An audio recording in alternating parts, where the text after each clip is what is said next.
I was repotting my orchids when the Instagram notification popped up on my phone. Mother's Day morning, 11:47 a.m., and I was alone in my greenhouse.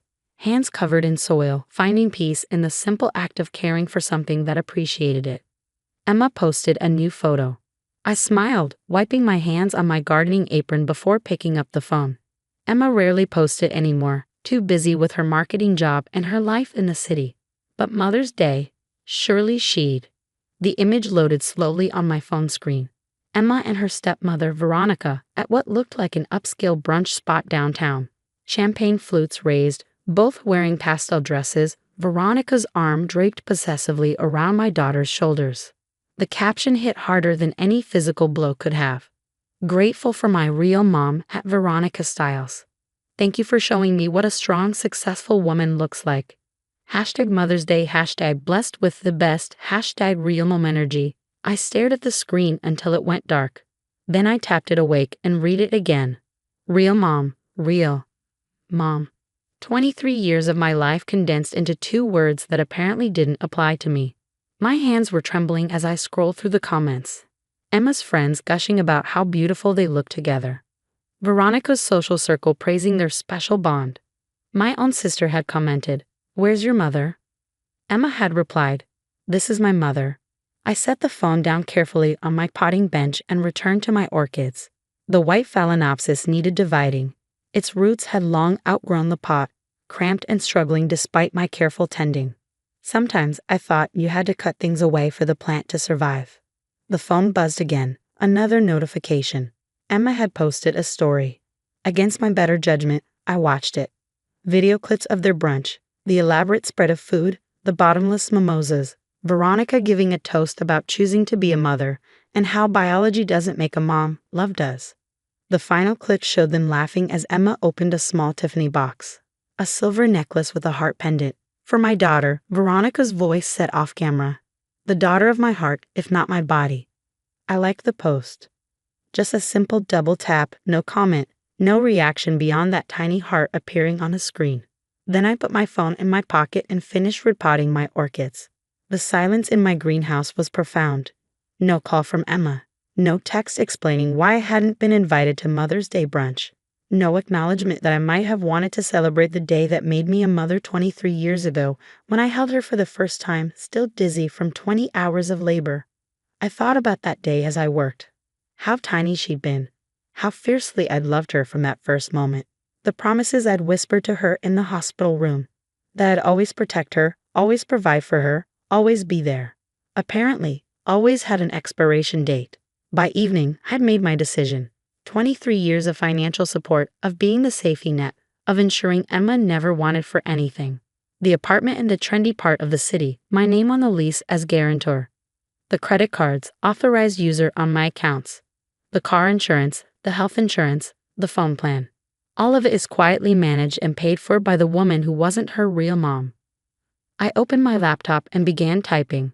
First, an email to the property management company. As the lease guarantor, I was withdrawing my financial backing effective immediately. The lease renewal, due in 2 weeks, would need to be signed by Emma alone or with a new guarantor. Next, the credit card companies. Remove Emma as an authorized user on all accounts. Effective immediately. The insurance companies. The phone carrier.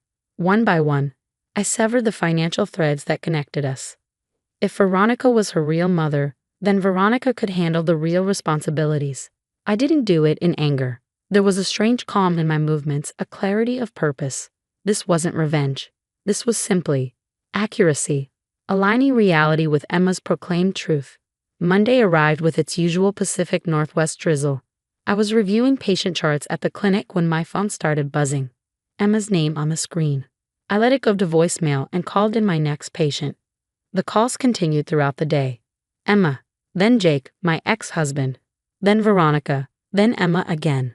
By lunch, I had 17 missed calls and dozens of unread texts. I finally listened to the first voicemail during my lunch break. Mom, there's something wrong with my credit cards. They're all declining. Can you call me back? I'm trying to pay for a client lunch and this is really embarrassing. The second voicemail, 30 minutes later. Mom, please call me back.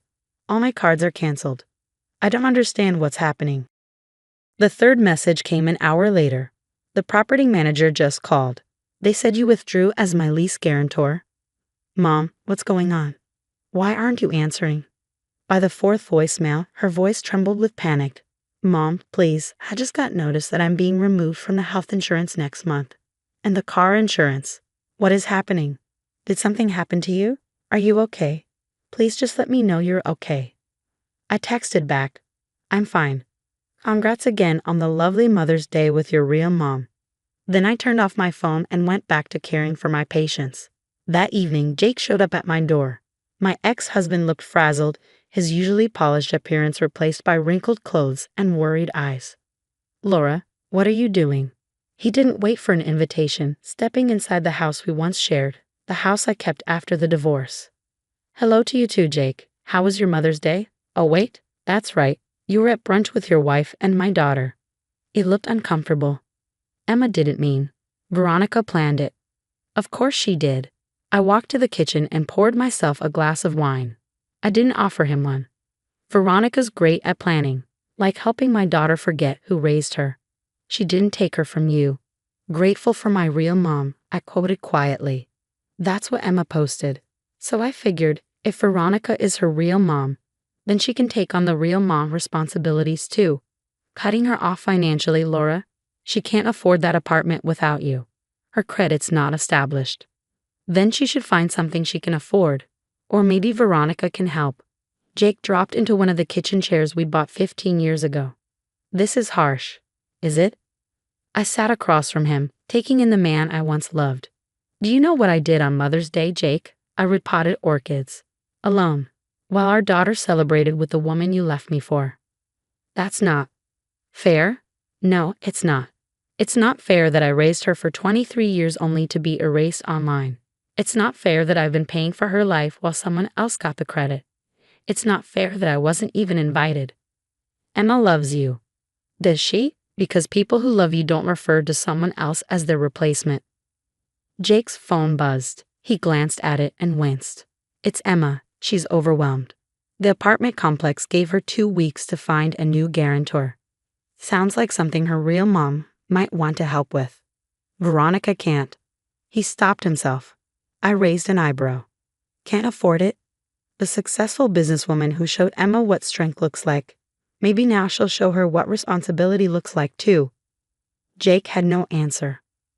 Go home, Jake. Let your wife know. Her daughter needs her now. The next few days were a wave of calls, texts, and unexpected visits. My mother phoned. She'd heard from Emma. My sister Amanda stopped by, torn between supporting me and worrying about Emma. Even my elderly neighbor mentioned a young woman sitting in a car outside for hours. I knew it was Emma. I saw her car from my bedroom window. But I wasn't ready. Thursday evening, the doorbell rang. And rang, and rang. When I opened it, Emma stood there, eyes red, mascara streaked, looking younger than her 23 years. How could you? She said immediately. I'm going to lose everything. My cards aren't working. I can't even buy groceries. Hello to you too. Want to come in? She rushed in, pacing. Mom, you have to fix this. Whatever this is, you can't just cut me off. I have a job, a life. A life funded by someone who apparently isn't your real mom. I said calmly as I closed the door. Emma froze. This is about that post. Language, please, I replied automatically, then nearly smiled. Some habits never die. It was just social media. It didn't mean anything. Then why wasn't I invited? Why was I left out entirely? Emma looked stunned. Veronica said it might be awkward. I sat in my favorite chair, the one where I once nursed her, read her stories, held her through heartbreak. So it was awkward for your actual mother to attend Mother's Day brunch. Tell me, Emma, what makes someone a real mom? Is it the person who carries you for 9 months? Who goes through labor? Who wakes up every 2 hours for night feedings? Mom, please. Is it the person who teaches you to walk? Who stays home from work when you're sick? Who drives you to dance class and soccer practice and debate tournaments? Stop. Or is it the person who shows up after all the hard work is done, when you're already grown and impressive and takes credit for the finished product? Emma was crying now, collapsed on my couch. I'm sorry. Is that what you want to hear? I'm sorry, but you can't destroy my life over this. I'm not destroying anything, I said quietly. I'm simply stepping back. You have a real mom now. Let her help you. She can't. Dad says she's maxed out, that the business isn't doing as well as she pretends that. That's not my problem anymore. Emma stared at me like she'd never seen me before. Who are you? The mom I know would never. The mom you knew was erased on Mother's Day. Publicly, by her own daughter. I'll delete the post. I'll apologize online. This isn't about the post anymore, Emma. It's about 23 years of giving everything and being told it wasn't enough. That I wasn't enough. That Veronica, with her business suits and her networking events and her surface-level involvement in your life, is more of a mother than I ever was. I didn't mean. Yes, you did. You meant every word. And that's okay. You're an adult. You get to choose who you consider family, but choices have consequences. Emma wiped her face with her sleeve, a gesture so reminiscent of her toddler years that my heart clenched. So what am I supposed to do? Be homeless? Starve? You have a job. You'll figure it out, or ask Veronica. After all, she's your real mom. Stop saying that. Why? You said it first. Emma left an hour later, after cycling through begging, bargaining, and fury. I watched her drive away and then did something I hadn't done in years. I took a sleeping pill and went to bed at 8 p.m. The next 2 weeks were a blur of secondhand information. Amanda told me Emma had moved in with her temporarily. My mother had informed me that Jake and Veronica were fighting constantly about money. A mutual friend mentioned seeing Emma at a cheaper apartment complex across town, filling out applications. I focused on my work, my garden, my life.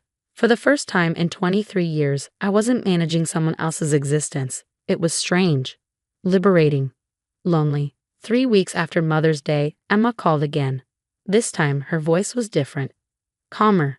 Defeated, maybe. Can we talk? She asked. Really talk? Not me yelling or you being cold. Just talk. I agreed to meet her at a coffee shop downtown. Neutral territory. She looked different, tired. Her usually perfect hair pulled back in a simple ponytail. Her designer clothes replaced by jeans and an old college sweatshirt. I got the apartment, she said without preamble. It's not as nice as my old place. Farther from work, but it's what I can afford on my own. That's good. Veronica couldn't help. She and Dad are having money problems. Turns out the lifestyle she projects on Instagram isn't exactly accurate. I sipped my coffee and waited. I've been thinking, Emma continued, about what you said, about what makes a real mom. And I remember things, things I tried to forget because they didn't fit the narrative I was building. Like how you wore the same winter coat for 6 years so I could have the designer one I wanted. How you drove that ancient Honda forever so I could have a reliable car for college. Emma, now let me finish. I remember you missing your high school reunion because I had a dance recital, skipping your friend's wedding because I was sick, never taking that trip to Italy you've been saving for because I needed braces. She was crying again, but quietly this time. I remember junior year when I was so awful to you, when I was embarrassed by our small house, by your practical clothes, by the fact that you were just a physician assistant and not a doctor. And you never once made me feel bad for being a shallow, horrible daughter. You weren't horrible. You were young. I was old enough to know better, and I'm definitely old enough now. She looked me in the eye. I'm sorry, Mom, not just for the post. For years of taking you for granted. For letting Veronica make me feel like love could be measured in designer handbags and fancy dinners. What do you want from me, Emma? Nothing, she said, surprising me. I don't want anything from you. I just wanted you to know that I know. I know who my real mom is. I know who sacrificed everything for me. And I know I threw it all away for Instagram likes and the approval of a woman who can't even help me who might actually need it. We sat in silence for a moment. Around us, the coffee shop buzzed with normal life. People who hadn't destroyed their most important relationship for social media validation. I'm keeping the apartment, Emma said finally. The one I can afford. I'm going to work on building my own credit, pay my own bills. Maybe learn to be the kind of person who deserves a mother like you. Emma, I'm not asking you to forgive me. I'm not asking for the financial help back. I'm just asking, can we start over? not as the mother who gives everything and the daughter who takes it for granted, but as two adults who maybe can build something better. I looked at my daughter, really looked at her, saw the pain, the growth, the genuine remorse, but also the years of hurt she caused. We can try, I said finally, but Emma, understand this. I will never again be the mother who gives blindly, who accepts disrespect in the name of love, who sits quietly while you give someone else credit for my sacrifices. I understand. I wouldn't want that mother anymore anyway. I want my real mom, the one who's strong enough to stand up for herself, even against me. It's been 6 months now. Emma and I have lunch every other week. She's still in her smaller apartment, still building her credit, still learning to manage her own life. Veronica is notably absent from her social media these days, though I hear through the grapevine that she and Jake are in counseling. Emma hasn't asked for money. Not once. She's shown me her budget, proud of the spreadsheet she created. She's taken on freelance work to build her savings. She even started a small orchid collection, texting me pictures and asking for advice. Last week, she posted a throwback photo on Instagram. It was from her college graduation, just the two of us, my arm around her shoulders, both of us laughing at something off camera. The caption read, "My mom. My real mom. The woman who taught me that love isn't measured in what you can give someone, but in showing up every single day, even when it's hard. Especially when it's hard. I love you, Mom. Thank you for loving me enough to let me fail and learn." I liked the post, and this time, I commented too. Love you too, sweetheart. Always have. Always will. Because that's what real mothers do. They love you through the failure and the growth, the mistakes and the redemption. But they also know when to stop enabling and start teaching, even when the lesson breaks their own heart. Especially then. The last box of my life fit perfectly in the trunk of my beat-up Honda Civic. 15 years of marriage, reduced to cardboard containers and 2 suitcases. I stood in the driveway, keys dangling from my trembling fingers, when I heard their voices drift through the open window of what used to be my home. I always knew she wasn't good enough for my Damon. Michaela's voice sliced through the evening air. Now we can finally get rid of all traces of her artistic mess.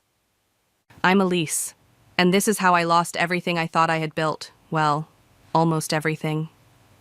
"Mommy, can I bring Mr. Whiskers?" My daughter Kylie's small voice called from the back seat, clutching her favorite stuffed cat. At least I hadn't lost what mattered most. "Of course, sweetie." I managed a smile, though my chest felt like it was being crushed. The front door opened, and Michaela emerged, her perfectly coiffed silver hair catching the sunset. "Still here? I thought I made it clear you needed to be gone by 6. Her lips curved into what others might mistake for a smile, but I knew better. "We're leaving," I said, straightening my spine. "Just making sure we didn't forget anything important." "Important?" She laughed, the sound like breaking glass. "Everything important belongs to the family, and you, dear, are no longer family." My fingers curled into fists. "Kylie is family. Oh, we'll see about that too."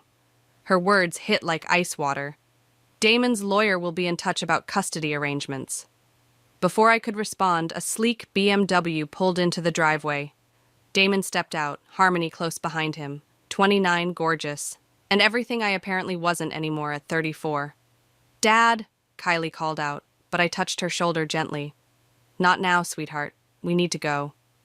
Damon at least had the decency to look uncomfortable. "Elise, he started. "Save it," I cut him off, climbing into the driver's seat. As I started the engine, I caught snippets of conversation through my open window. "The gallery opening next month," Michaela was saying to someone on her phone. "Make sure her name is removed from the list. In fact, let's make sure she's not welcome at any of the local exhibitions." My hands tightened on the steering wheel. Art was my life, my career, my escape, and now she was trying to take that too. "Where are we going?" Kylie asked as we pulled away from the house. "To Aunt Cadence's," I replied, forcing cheerfulness into my voice. "Remember her? She's got that cool studio where you can paint whatever you want. Can we paint unicorns? All the unicorns in the world, baby."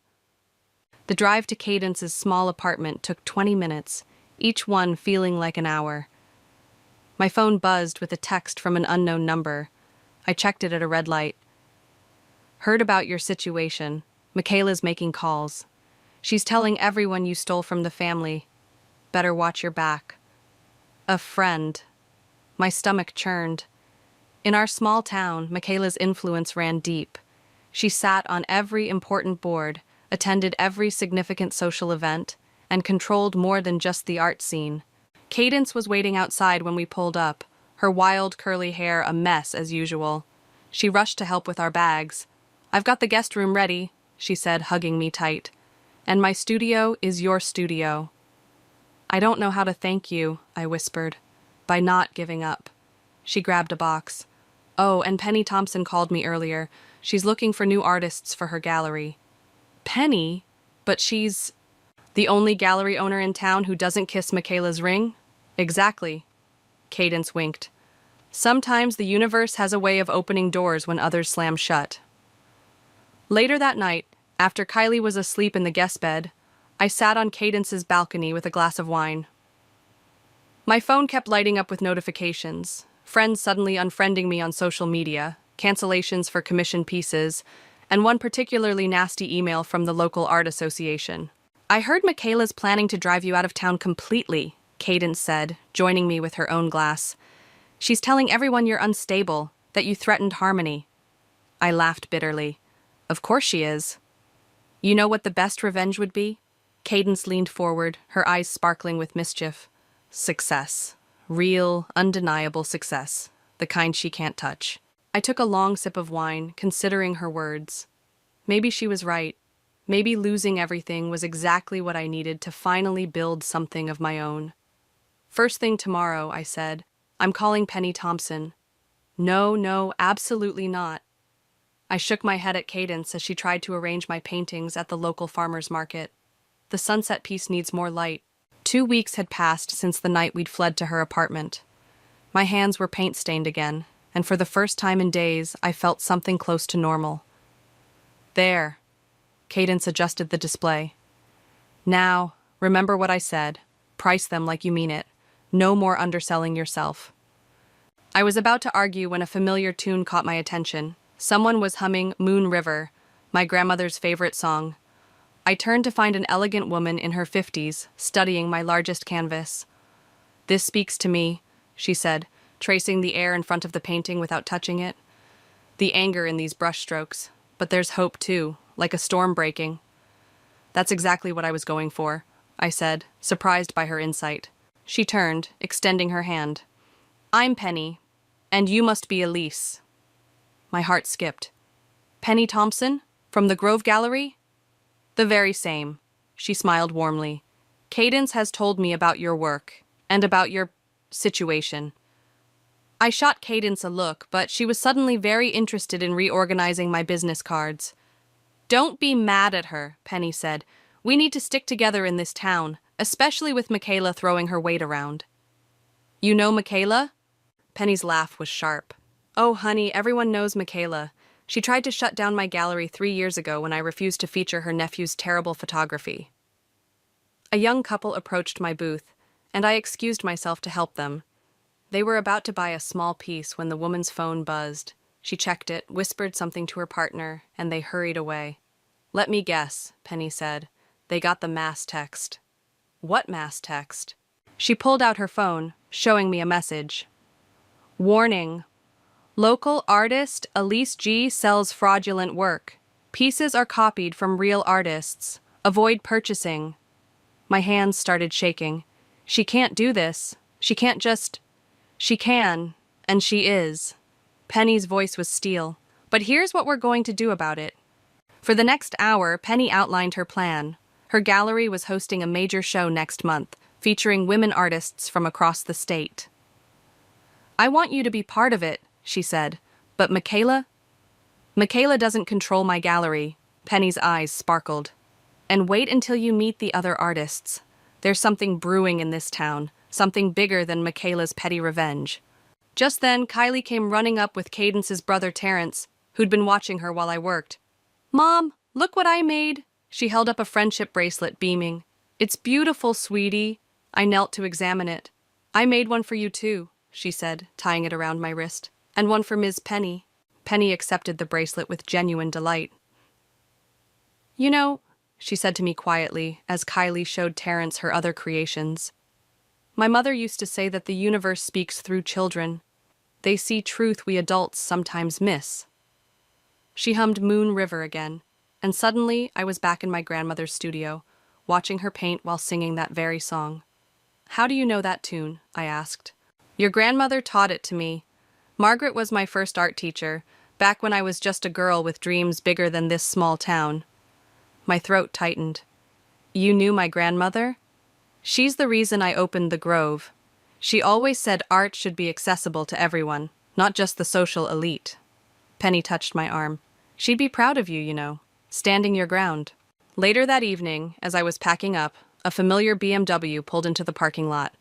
My heart raced as Damon stepped out. "Elise," he said, looking uncomfortable. "Can we talk? I think we said everything we needed to when you left. It's about Kylie. She's pushing for full custody. Says you're unstable, living with a friend, no steady income." "Stop." My voice was stronger than I felt. "Just stop. You want to talk about Kylie? Talk to my lawyer." "I never wanted—" "What you wanted stopped mattering the moment you chose her over your family." I turned to Penny, who had appeared silently beside me. "I'll see you tomorrow at the gallery?" "9 sharp," she smiled. "We have a show to plan." As Damon watched us walk away, Penny linked her arm through mine. "You know what your grandmother would say right now?" "What?" "The best revenge is living well. But," she added with a wink, "making amazing art that sells for thousands while your ex-mother-in-law watches helplessly is a close second." For the first time in weeks, I laughed, really laughed, and somewhere in that sound, I heard the beginning of something new taking shape. The Grove Gallery hummed with energy as I hung my final piece, a massive canvas depicting women rising from storm clouds, their faces both defiant and serene. 3 weeks of preparation had transformed the space into something magical. "Perfect placement," Penny said, adjusting the spotlight. "This one's going to be our centerpiece." A group of women gathered nearby, chatting excitedly. They were part of what we'd started calling the Collective, local female artists who'd been silenced or sidelined over the years. Some by Michaela, others by different forces, but all with stories that needed telling. "Did you hear?" Cadence rushed in, barely containing her excitement. "The State Art Magazine is sending a reporter. Felicity just confirmed it." Penny's cousin Felicity, a journalist with connections throughout the art world, had been instrumental in spreading word about our show. "Ladies," Penny called out, clapping her hands, "circle up. We need to discuss tonight's preview." 20 women formed a loose circle in the gallery's center. I recognized faces I'd known for years but never really known. Sarah from the coffee shop, who did incredible metal sculptures, Maria, who taught art at the high school, Rebecca, who'd been rejected from every local show for being too controversial. "Tonight isn't just an art show," Penny continued. "It's a statement. Each of you has something powerful to say, and finally, we're saying it together." The front door chimed, and we all turned to see Harmony standing there, looking uncertain. "I'm sorry," she said quickly. "I saw the lights on, and I love art, and I heard about the show." The room went silent. My heart pounded as everyone looked between us. "Welcome," I said, surprising myself. "Would you like a tour?" Confusion crossed her face. "Oh, you're Elise?" "In the flesh." She started to back away. "I should go. I didn't know—" "Stay," Penny interjected. "Art doesn't discriminate. Neither do we." As I showed Harmony around, something unexpected happened. She was genuinely moved by the work, asking intelligent questions, sharing her own love of painting. "I used to paint," she admitted, "but Michaela said it wasn't appropriate for someone in her family to pursue such an, unstable career." "Sounds familiar," Rebecca muttered nearby. Before Harmony left, she paused at my centerpiece. "This is incredible," she said softly.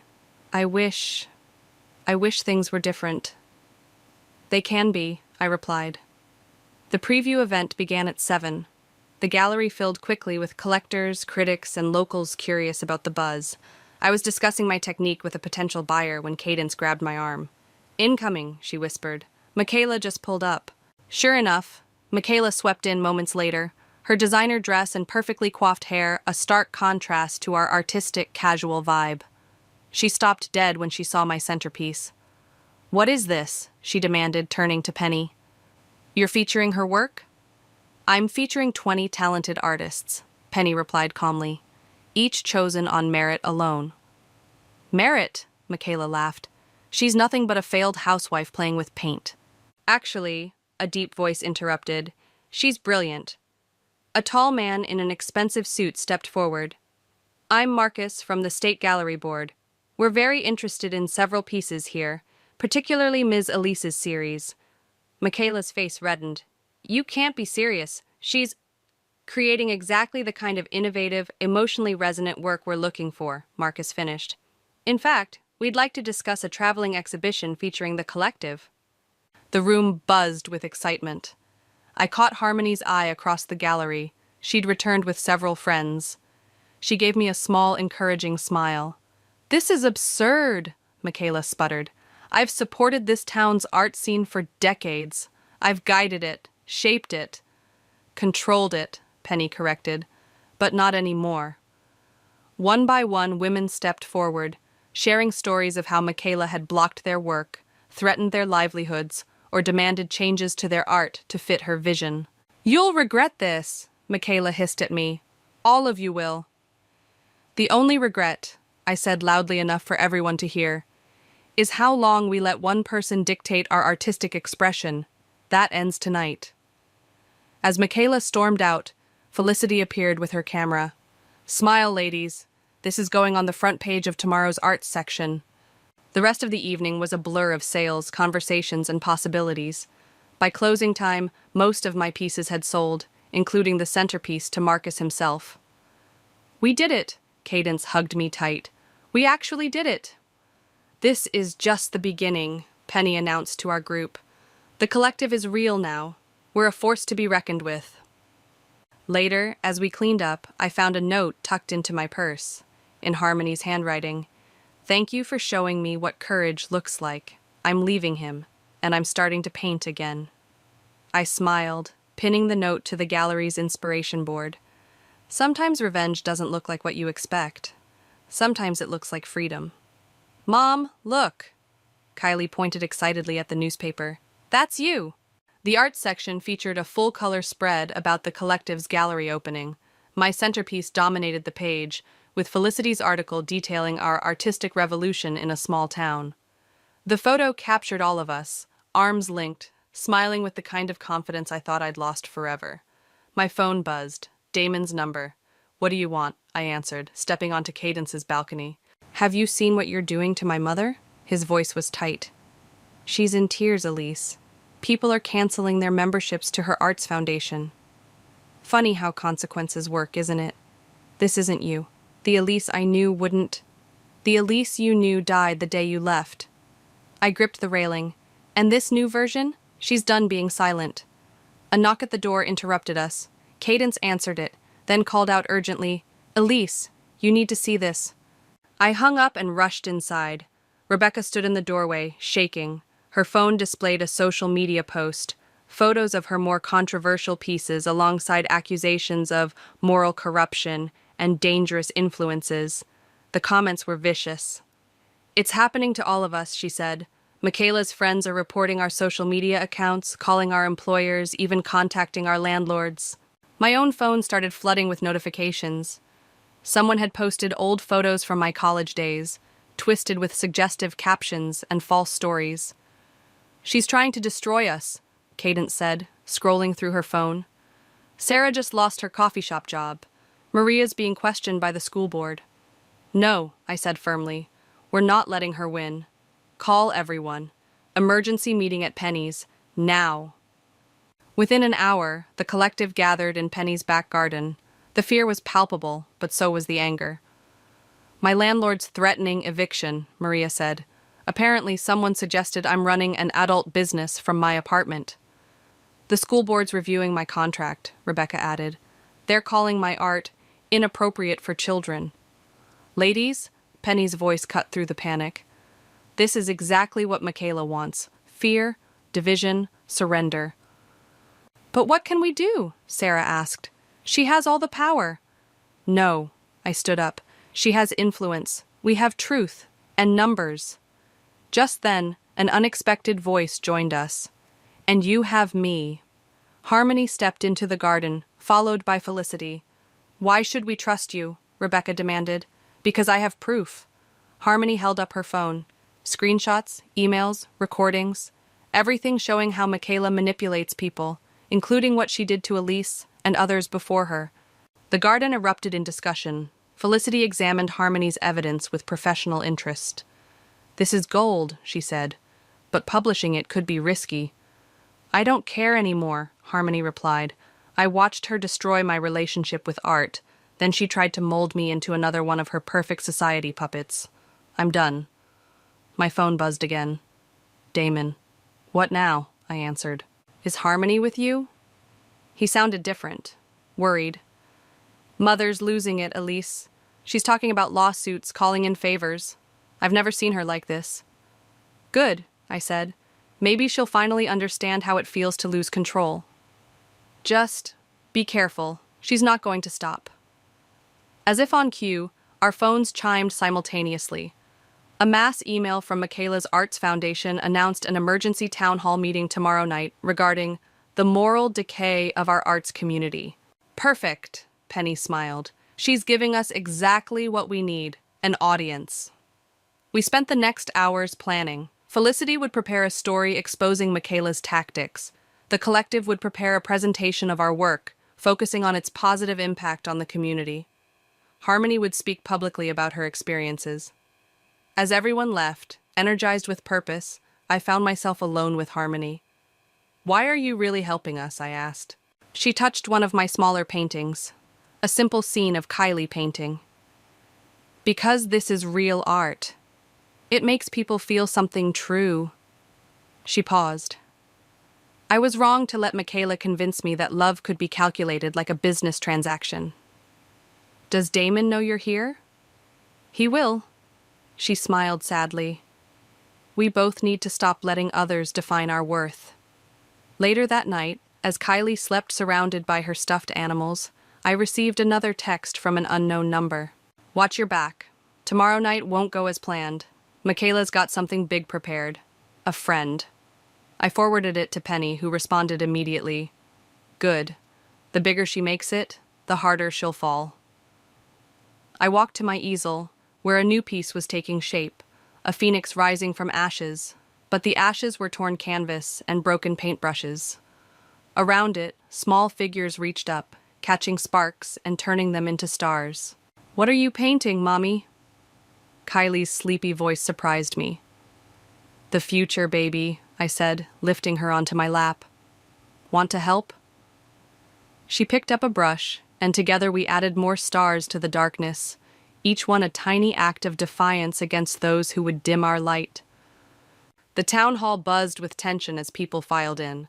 Michaela stood at the podium, arranging papers with trembling hands, while her supporters filled the front rows.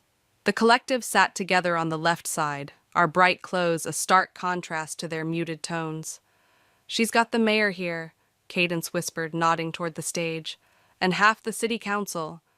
Good, Penny replied. More witnesses. Felicity slipped into the seat beside me. Articles ready to go live, just waiting for the right moment. The lights dimmed, and Michaela tapped the microphone. Thank you all for coming tonight. We're here to discuss a serious threat to our community's values.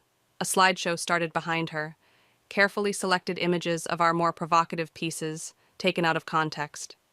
These so-called artists are corrupting our town's cultural heritage. That's my piece, Rebecca hissed. She completely twisted its meaning. And their leader, Michaela continued, clicking to a photo of me, clearly taken without my knowledge, has a history of destructive behavior. The next slides showed social media posts I'd never made, emails I'd never written. My hands clenched into fists. Furthermore, Michaela's voice rose, these women are operating without proper permits, endangering our children with their radical ideas, and... That's enough. The voice rang out clear and firm. Harmony stood up from the back row. Every word you're saying is a lie, and you know it. Michaela's face reddened. Sit down, dear. You're confused. No, I'm finally seeing clearly. Harmony walked to the center aisle. Should I tell everyone about the fake social media accounts you created? Or how about the threatening calls you made to landlords and employers? Security! Michaela called out, but no one moved. I stood up next. Or should we discuss how you tried to take my daughter away because I wouldn't bow to your control? One by one, the collective members rose, each sharing their story. Maria described the false complaints to the school board. Sarah detailed the lies told to her coffee shop employer. This is ridiculous, Michaela sputtered. I have proof. Actually, Felicity stood, holding up her phone. We have proof. Real proof. My article just went live, including recordings, screenshots, and sworn statements from dozens of people you've threatened over the years. The room erupted in murmurs as people pulled out their phones, reading the exposé in real time. You can't do this to me, Michaela's voice cracked. I built this town's art scene. No, Penny walked to the podium. You controlled it. There's a difference. She turned to address the crowd. The real art scene is about community, growth, and truth. Let us show you. At her signal, the lights shifted, and hidden panels around the room dropped, revealing an impromptu gallery. Pieces from every collective member told stories of struggle, triumph, and human connection. This is what art should be, Penny continued. Not a weapon for social control, but a bridge between hearts. The mayor stood up, looking troubled. These accusations against Michaela, they're very serious. And true, a new voice added. Damon walked in, carrying a thick folder. I have copies of every email, every threat, every manipulated document, including what she planned to use to take Kylie away from her mother. Michaela staggered. Damon, how dare you? No, Mother, how dare you? You didn't just hurt Elise. You've hurt everyone in this room in some way, including me. The crowd's murmurs grew louder. People began moving away from Michaela, some joining the collective side of the room. I move to immediately suspend Michaela from all civic positions pending investigation, a council member announced. Seconded, another added quickly. You can't. Michaela grabbed the podium. Without me, this town's culture will collapse into chaos. Actually, I stepped forward. It will finally be free to grow. The vote was quick and decisive. As Michaela was escorted out, still protesting, the energy in the room shifted.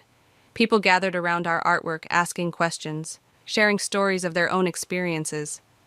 Mom! Kylie ran to me from where she'd been waiting with Terrence. Did we win? I lifted her up, hugging her tight. We did something better, baby. We told the truth. Later that night, the collective gathered at Penny's gallery.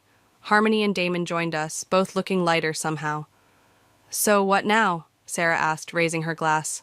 Now, Penny smiled. We build something new, something real. My phone buzzed with a text from Felicity. Story's gone viral. State papers picking it up. You're trending. But it wasn't the headlines I cared about. It was the sight of Kylie drawing alongside Rebecca's daughter, of Maria planning new classes for her students, of Sarah sketching ideas for her coffee shop's new art space. You know what this means? Cadence nudged me, grinning. The Autumn Arts Festival needs new leadership. I looked around at these women who had become more than colleagues. They were family now. I think we can handle that. Outside, the evening sky blazed with colors that begged to be painted, and for the first time in months, I felt completely, wonderfully free. You can't be serious. I stared at the email on Penny's computer screen. The National Arts Foundation wants to feature the collective? Not just feature, Penny grinned. They want us to headline their autumn showcase in New York. 2 months had passed since the town hall showdown. The collective had grown from 20 members to over 50, with artists coming from neighboring towns to join our movement. There's more, Penny clicked another email. Remember that developer who wanted to tear down the old theater for luxury condos? They're offering it to us instead, as a permanent gallery and teaching space. My coffee cup clattered against its saucer. How can we possibly afford? State arts funding, Felicity breezed in, waving a document. Just got approved. Turns out when you expose corruption in the arts community, People want to support positive change. The gallery door chimed. Harmony walked in, carrying a canvas covered in brown paper. "Is that what I think it is?" Cadence asked. Harmony nodded, carefully unwrapping her first completed painting since leaving Damon. "I'm not sure it's good enough for—" "Stop," I interrupted. "That's Michaela talking. Show us." The painting took our breath away. A woman emerging from a chrysalis. But the chrysalis was made of society pages and fashion magazines, crumbling away to reveal vibrant colors beneath. "It's perfect for the showcase," Penny declared. "Speaking of which, we need to discuss the opening night." We gathered around the planning table where Sarah was arranging a timeline. "The developer's letting us use the theater for one night before renovations begin. We'll transform it into a multi-level gallery space." "And look who RSVP'd," Felicity pulled up the guest list. "Every major art critic in the state, 3 museum curators, and—" The door chimed again. Damon walked in, looking uncomfortable.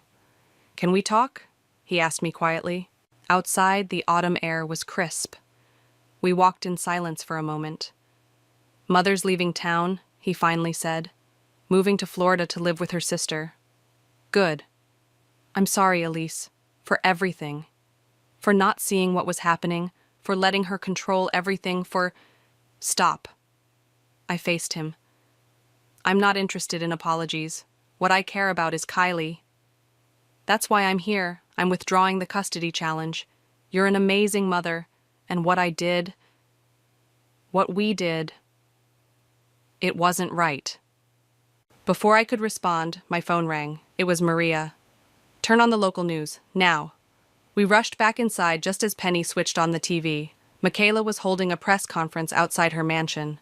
"These women are frauds," she declared, mascara running. "I have proof their funding is based on lies. The autumn showcase will be a disaster, mark my words." "What proof?" Harmony scoffed. "Doesn't matter," Felicity was already typing on her laptop. "No one believes her anymore. In fact, yes, the Arts Foundation just tweeted their full support of the collective." "She's desperate," Penny said, "which makes her dangerous. We need to make this showcase absolutely perfect."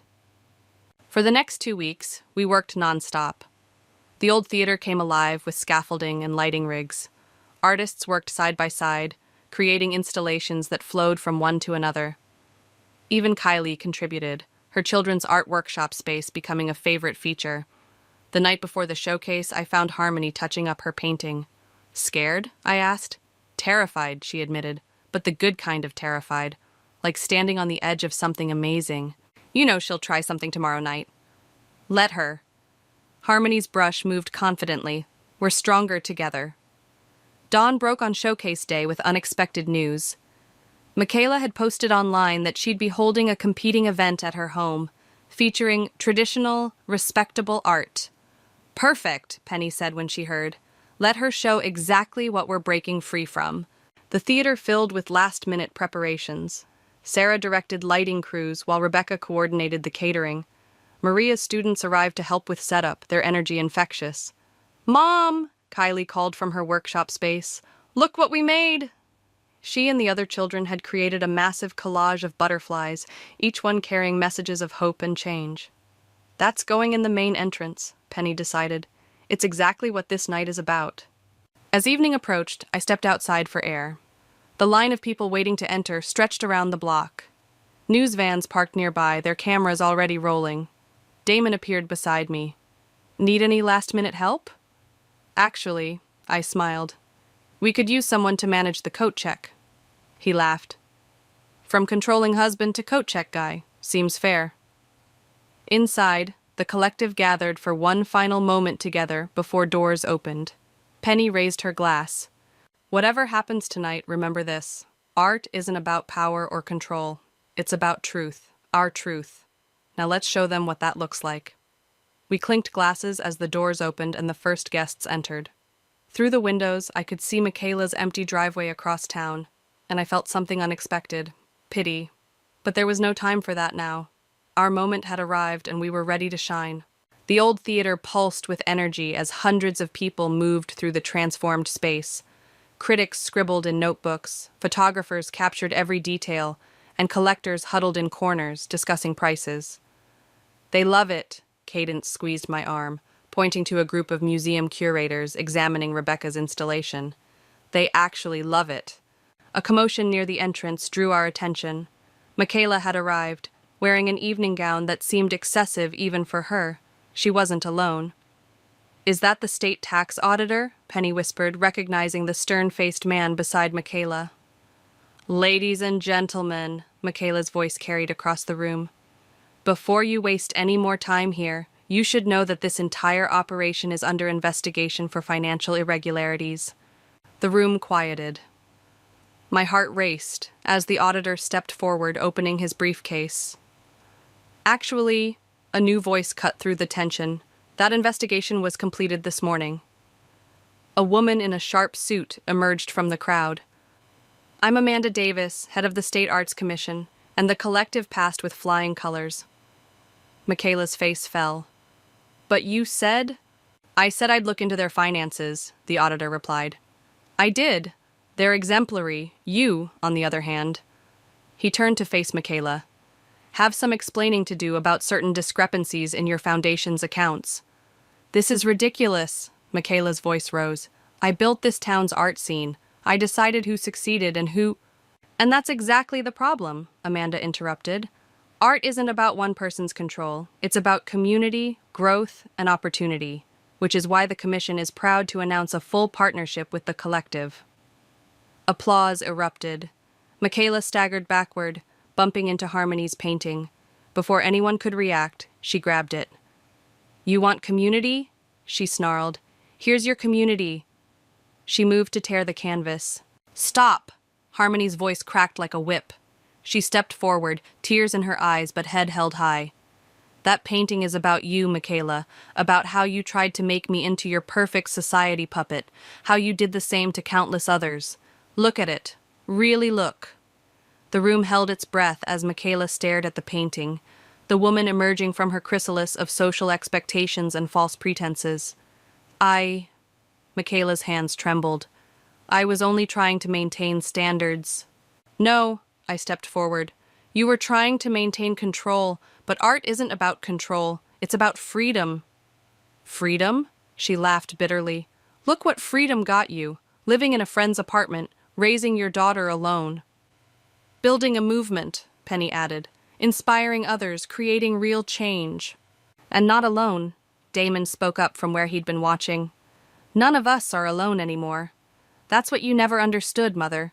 True art brings people together. It doesn't divide them." Michaela looked around the room, seeing perhaps for the first time how many people stood against her. Her grip on the painting loosened.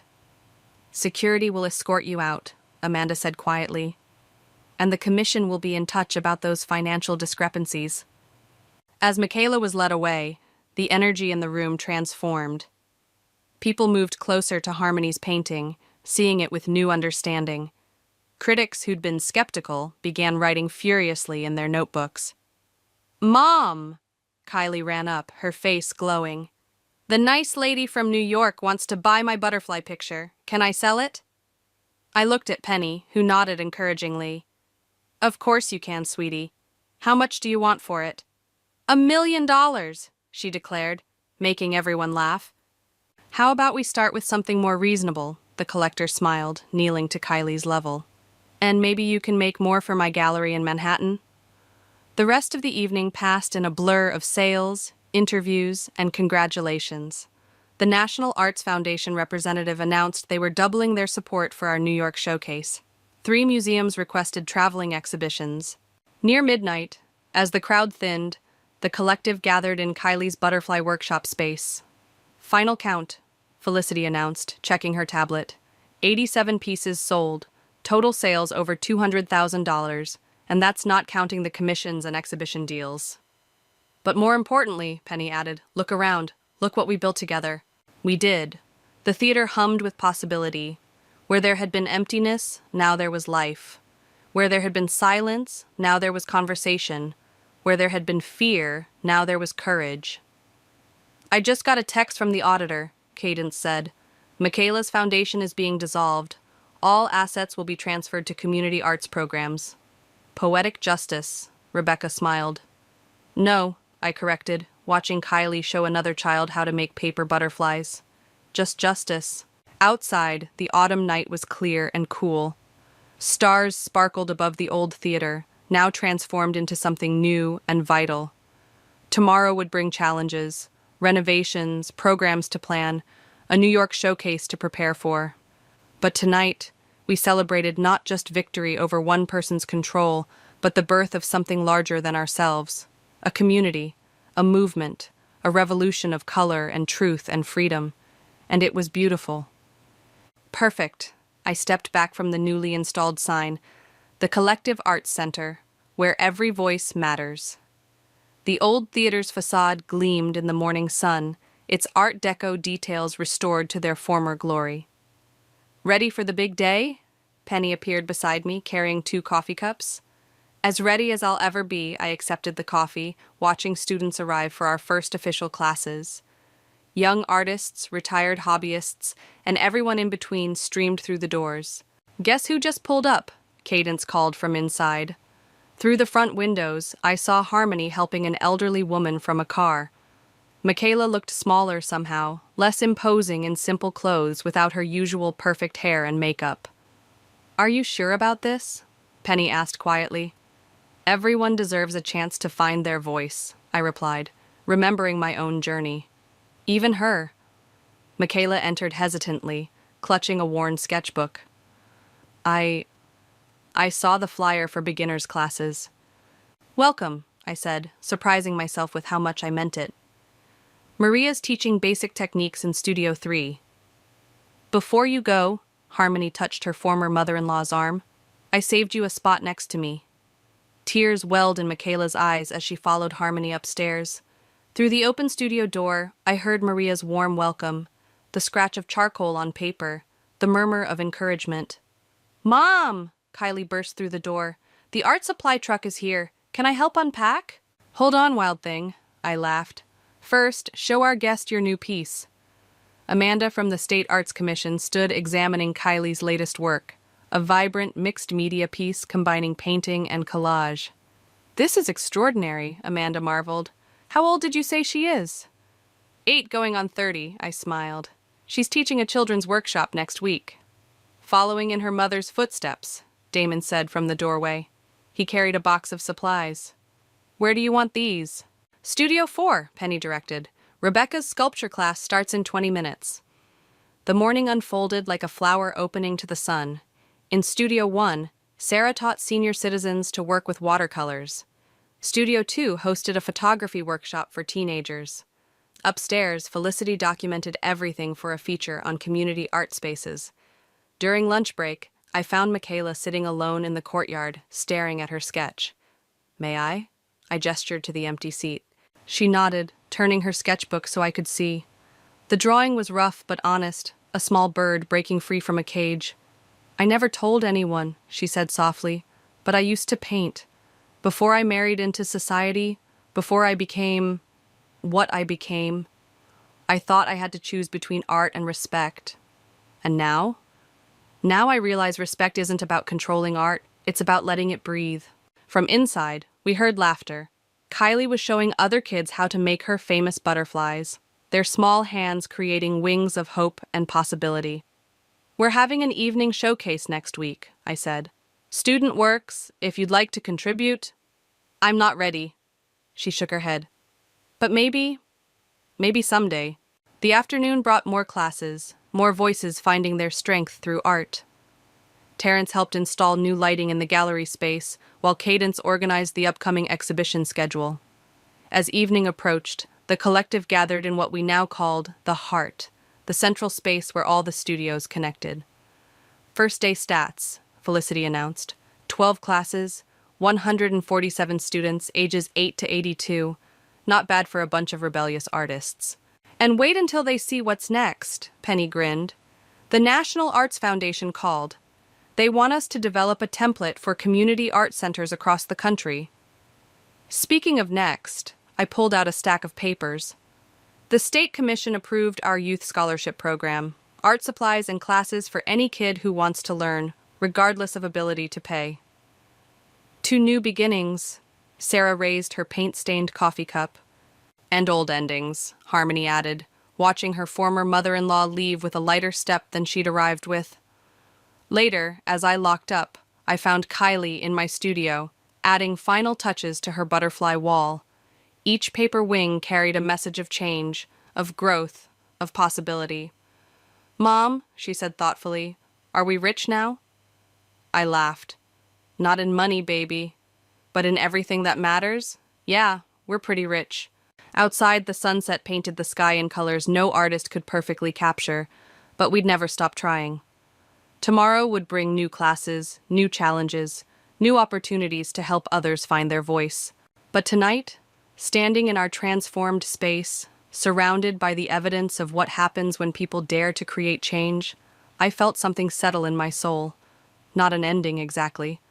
More like a beginning that kept beginning, every day, with every brushstroke, every sculpture, every photograph, every voice that finally dared to speak its truth. And that was the most beautiful masterpiece of all. "You're the only match." 4 words. That's all it took to throw a grenade into my perfectly quiet, carefully distant life. I stared at my father as he said it, like he was announcing the weather. His voice was flat, cold, the way it always was when he expected obedience.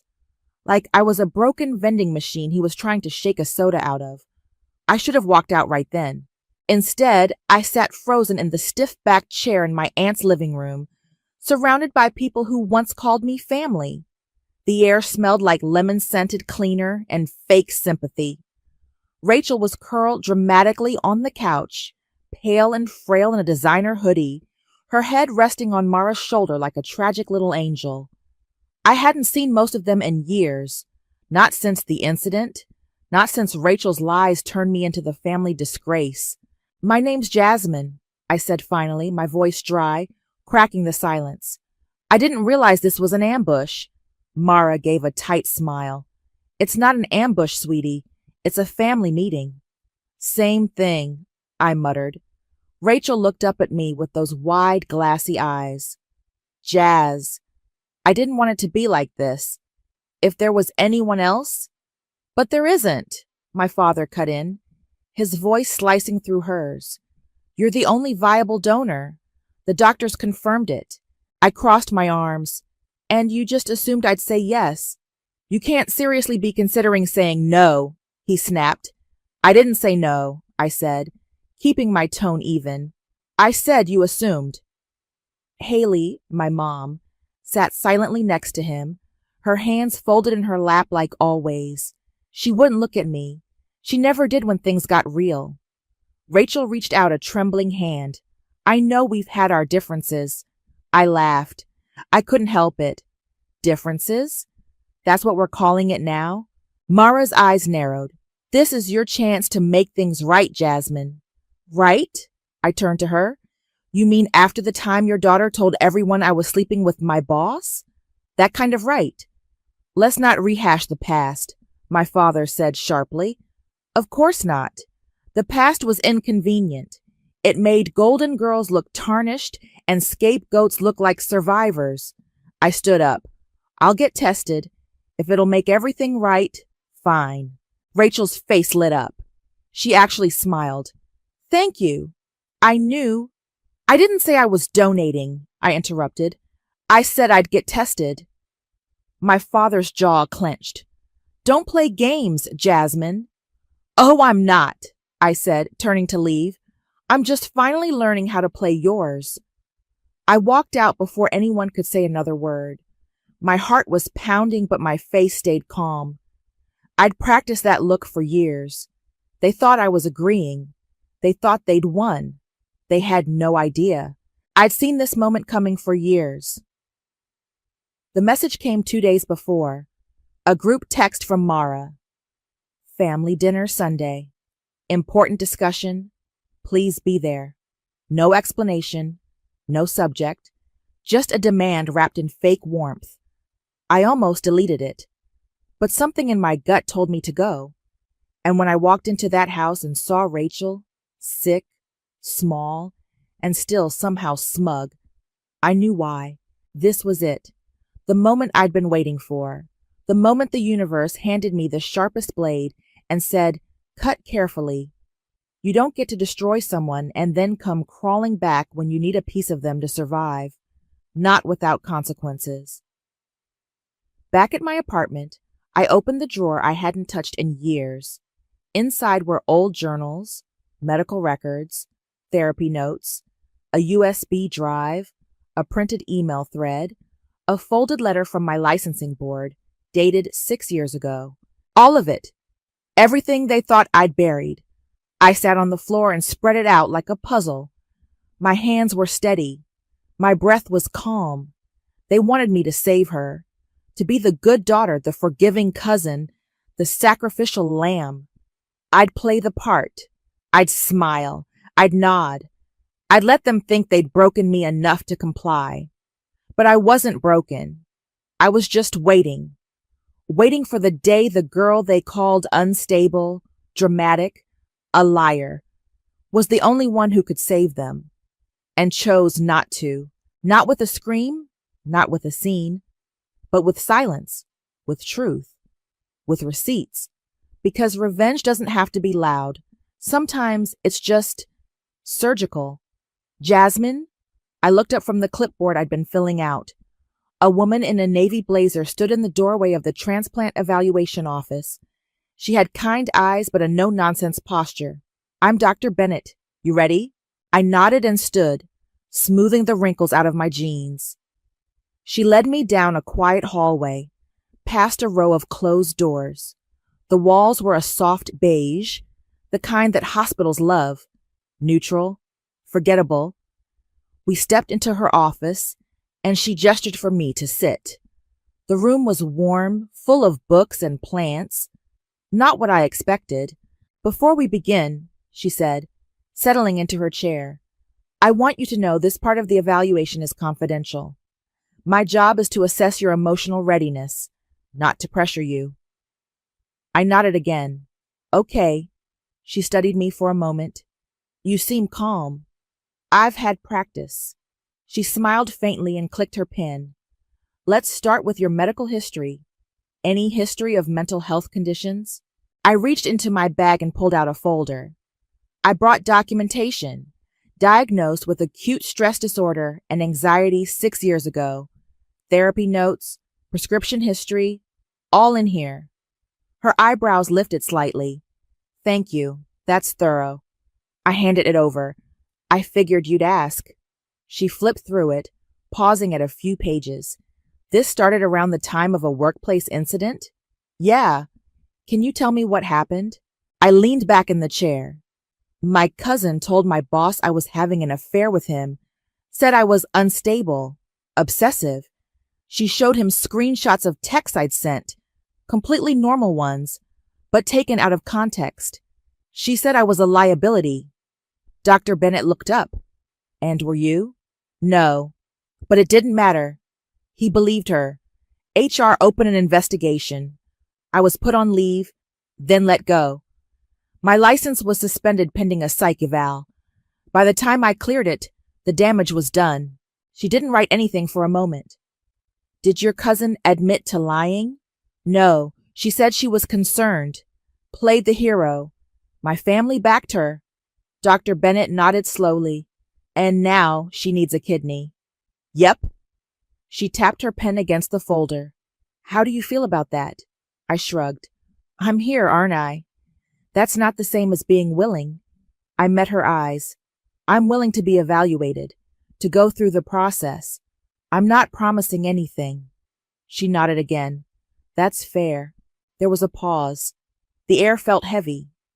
You've been carrying this a long time, haven't you? She asked. I didn't answer right away. Then I said, Yeah, I have. She closed the folder.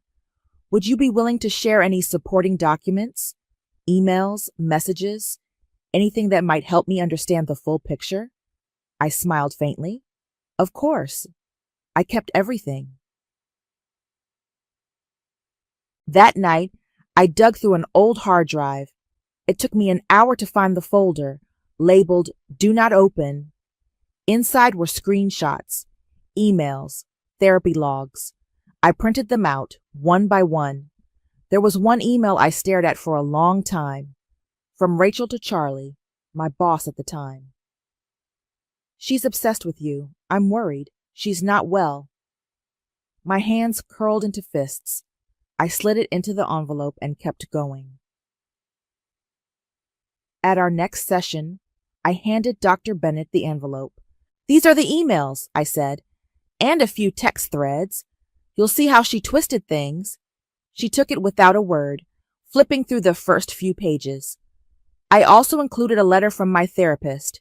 She's retired now, but she gave me permission to share it. Dr. Bennett nodded. "Thank you. This is helpful." She paused, then looked up. "Can I ask why you're going through with the evaluation?" I tilted my head. "Wouldn't you want to know if the person who ruined your life ever paid for it?" She didn't respond to that, just wrote something down. A few days later, I was walking to my car when my phone buzzed. A text from an unknown number. "Hey, it's Rachel. Just wanted to say thank you again. I know this can't be easy. I really appreciate you putting the past behind us." I stared at the screen. My thumb hovered over the keyboard. Instead of replying, I opened my voice memos. There was one from years ago, buried deep in the archive. I'd forgotten I had it. Rachel's voice, laughing. She thought she was so perfect. Little Miss Therapist. I just wanted to knock her down a peg, and it worked. I sent it to Dr. Bennett. No message, just the file. A minute later, I got a reply. "Received. Thank you." I sat in my car for a long time. I wasn't angry, not anymore. I was ready. And Rachel? She had no idea what was coming. The first post came from Mara. "So proud of my niece Jasmine for stepping up in a time of need. Family is everything. Chop, gratitude. From Ta, selfless love." Then Rachel shared a filtered selfie from her hospital bed, IV in her arm, looking like a sainted martyr. "Some angels don't have wings. They have courage. Thank you, Jasmine. You're giving me hope again." I nearly dropped my phone, laughing. Within hours, my inbox flooded with messages from people I hadn't heard from in years. Old classmates, neighbors, even a former co-worker who once called me emotionally unstable to my face. "So brave of you. We knew you had a good heart. It takes a big person to forgive." It was like watching people clap for a play they didn't realize was a tragedy. Then came the casserole. Mom showed up at my door with it wrapped in foil, her eyes darting like she was afraid someone would see her. "I thought you might not be eating well," she said, stepping inside before I could say no.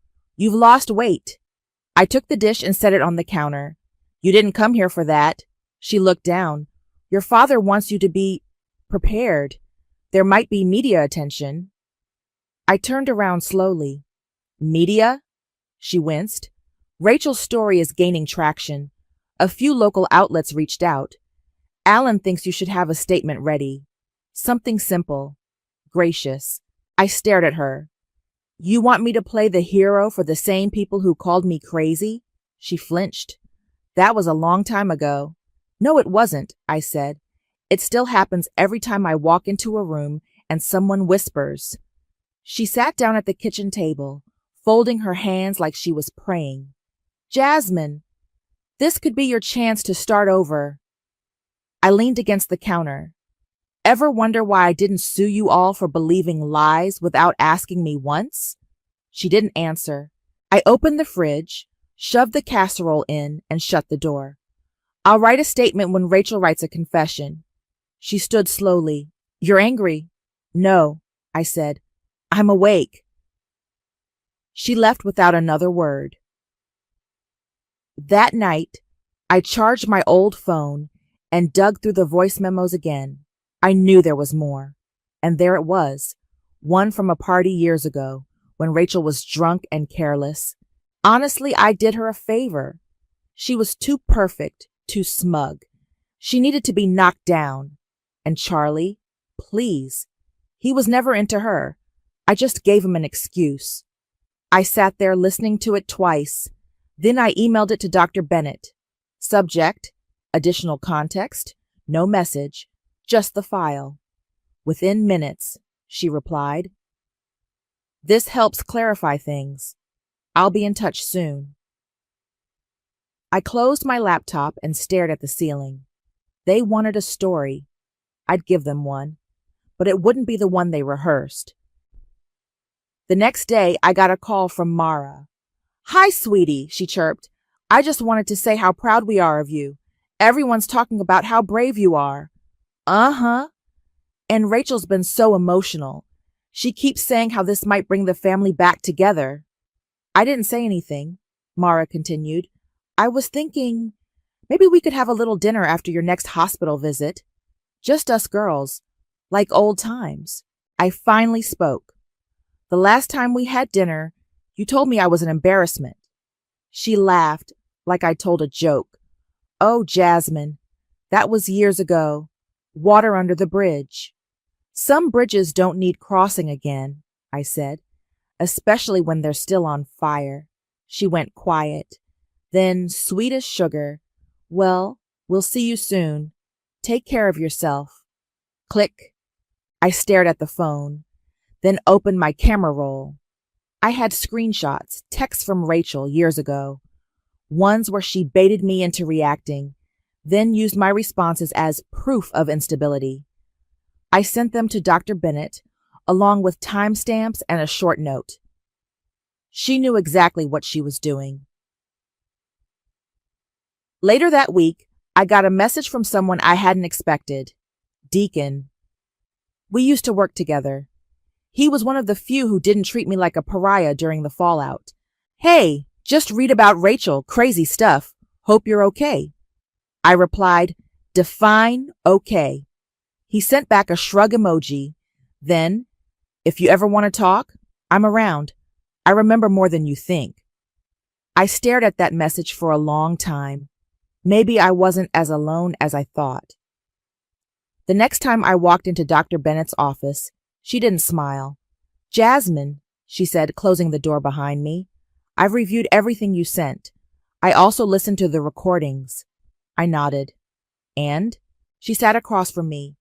This changes things. I'm going to request a family counseling session before we proceed further. Why? Because I have concerns about your emotional safety, about the pressure being placed on you. I raised an eyebrow. So I'm not the crazy one? She gave me a look. You never were. I let out a breath I didn't know I'd been holding. She leaned forward. There are inconsistencies in Rachel's narrative. I need to explore them, formally. I nodded slowly.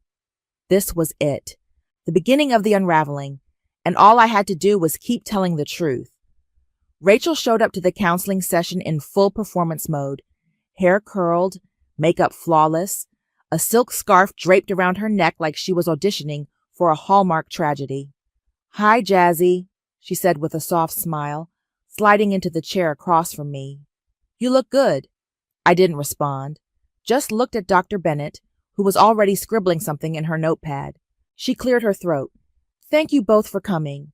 This session is to explore any unresolved issues that might impact the transplant process. Honesty is important. Rachel folded her hands in her lap, all innocence. Of course. I'm just so grateful we're even here. I know we've had bumps. Bumps, I repeated. She nodded, eyes wide. But I've grown so much since then. Haven't we all? Dr. Bennett looked at me. Jasmine, is there anything you'd like to say? I leaned back in my chair. I think it's interesting how Rachel keeps using vague words like bumps and differences, like she didn't actively destroy my career. Rachel's smile didn't falter. That's not fair. What's not fair? I asked. The part where you told my boss I was unstable? Or the part where you forged emails to make it look like I was harassing him? Her voice dropped an octave.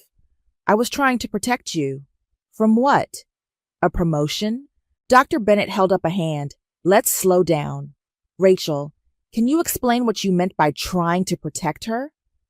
Rachel blinked, caught off guard. I just thought she was in over her head. I didn't want her to get hurt. By getting a raise? I said. Or by dating someone you wanted for yourself?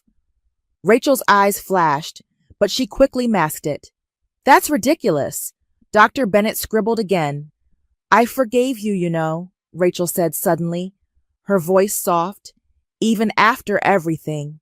My jaw clenched. Forgave me for what? For what you said to Mom. For how you embarrassed the family. I laughed, sharp and humorless. You lied about me, ruined my job, and somehow I'm the one who embarrassed the family? Dr. Bennett looked up. Rachel, have you ever taken responsibility for what happened? Rachel gave a little shrug. We were young. People make mistakes. Mistakes? I said. You called me a stalker. Rachel turned to Dr. Bennett. This is exactly what I mean. She's still so angry. I don't think she's emotionally stable enough to make this decision. Dr. Bennett's pen stopped moving. I stared at Rachel. You just proved my point. Again. Rachel's face twisted for a second, just a flicker, before she caught herself. Dr. Bennett stood. I think we're done for today. Rachel looked startled. That's it? Dr. Bennett didn't answer her. She turned to me. Jasmine, can you stay a moment? Rachel hesitated, clearly wanting to protest, but Dr. Bennett gave her a look that shut her up. She grabbed her purse and left without saying goodbye. Once the door clicked shut, Dr. Bennett sat back down. There are inconsistencies I must report to the surgical review board, she said calmly. I raised an eyebrow. Like what? Rachel's behavior, her inability to acknowledge harm, the manipulation. It raises ethical concerns about coercion. I didn't say anything. She continued, I'm not saying this ends the process, but it changes it. Significantly. I nodded. Good. She leaned forward. You've been incredibly composed through all this, but I want you to know, you don't have to be. I looked at her. If I let myself feel everything, I'd never stop. She nodded slowly. Then let me carry some of it for you. I exhaled. For the first time in years, I felt seen. Later that night, I got a text from Rachel. Wow, you really made yourself the victim in there. Classic. Then another one. You think you're smarter than me? You're not. You're just bitter. I didn't respond. I forwarded the messages to Dr. Bennett. No caption, just proof. The next morning, I walked into the kitchen to find my dad at my table, drinking coffee from my mug. I froze. How did you get in? Your mother let me in, he said without looking up. We need to talk. I crossed my arms. About what? He set the mug down. You're sabotaging this. I raised an eyebrow. By telling the truth? You're dredging up ancient history to avoid doing the right thing. The right thing, I repeated. You mean giving up an organ to someone who tried to ruin my life? She's your family. So am I. He stood, towering over me. You've always been difficult. Always needed to be the victim. I stepped closer. And you've always needed a scapegoat. I just stopped volunteering. He clenched his jaw. You'll regret this. I smiled. No, you will. He stormed out, slamming the door behind him. I stood there, heart pounding, but steady. Dr. Bennett was right. I didn't have to be composed, but I was, because I was finally in control. The ethics board meeting was scheduled for 10 a.m. on a Wednesday. By 10:17, I was medically disqualified as a donor. Dr. Bennett's report was clear. Due to the psychological trauma inflicted by the recipient, proceeding with the transplant would pose significant emotional risk to the donor. Recommendation: disqualify on ethical grounds. I didn't cry. I didn't smile either. I just sat in the hallway outside the hospital's transplant wing, staring at the wall while the news settled like dust. My phone buzzed. A text from Mom. Call me. Your father is livid. I put it face down on the seat beside me. Then I stood, grabbed the manila envelope from my bag, and walked out of the building. Charlie's office hadn't changed. Same glass walls, same overpriced art on the walls, Same fake warmth in the receptionist's voice when she said, "He's just finishing up a call. Can I tell him who's here?" "Jasmine," I said, watching her expression flicker. She nodded and disappeared down the hallway. 2 minutes later, Charlie stepped out. He looked older, hair thinner, suit tighter, but still smug. "Wow," he said, forcing a smile. "This is a surprise." I held up the envelope. I figured it was time. He gestured toward his office. "Let's talk." I walked in, sat down, and placed the envelope on his desk. "What's this?" he asked, already uneasy. "Emails. The originals. The ones you said were real." He didn't touch it. "I don't know what you're trying to—" "She forged them," I said. "You knew. You used them anyway." He leaned back. "That's a serious accusation." "I have timestamps, IP logs, the voice memo of her bragging about it." "Want to hear it?" He swallowed. "Why now?" "Because Rachel needs a kidney," I said, "and everyone's acting like I'm the villain for not handing one over." He looked away, jaw tight. "You don't understand the pressure I was under. HR was breathing down my neck. She came to me crying, said you were unstable, and you didn't think to ask me?" "I was protecting the company." I stood. "No, you were protecting yourself." He looked up. "Are you going to go public with this?" I picked up the envelope and slid it back into my bag. "Did I say that?" He blinked. "Then what do you want?" "I want you to remember this moment," I said, "when you realize the lies you used to climb are the same ones that could pull you down." I walked out without waiting for a response. That night, I met Deacon at a little coffee shop near my apartment. He was already at a table, nursing a tea. "Hey," he said, standing when he saw me. "You look intense." "Long week," I said, sitting across from him. He leaned forward. "I've been thinking about what you said, about Rachel." I nodded. "She dragged you into it too, didn't she?" He sighed. "She asked me to lie, said if I backed her up, it would help the family. I told her no. She stopped talking to me after that." "Why didn't you say anything?" "I was scared," he admitted. "And honestly, I thought no one would believe me." I looked at him. "Would you be willing to say it now? On paper?" He hesitated, then nodded. "Yeah, I owe you that." I pulled out my phone. "And her employer might want to hear it too." His eyes widened. "You're not playing around." "No," I said. "Not anymore." The next day, I got the official letter from the hospital. Donor disqualified due to psychological risk stemming from unresolved family trauma. Alternative donors must be pursued. I read it twice, then forwarded it to Mara, Rachel, and my father. No message, just the facts. Within 5 minutes, my phone rang. It was Mara. "You selfish little—" I hung up. Then another call. "Dad." Ignored. Then a text from Rachel. "You think you've won? You're sick? You've always been sick." I stared at it, then typed, "No. I'm just finally healed enough to say no." I didn't hit send. I deleted it. She didn't deserve a response. Later that afternoon, Deacon emailed me a signed statement. He'd CC'd the hospital and Rachel's employer. I read it 3 times. In 2018, Rachel approached me and asked me to corroborate a false narrative about Jasmine involving inappropriate workplace behavior. I declined. I now realize my silence contributed to the harm caused. I replied with 2 words, "Thank you." Then I sat back and let the dominoes fall. By the end of the week, Rachel's employer launched an internal ethics review.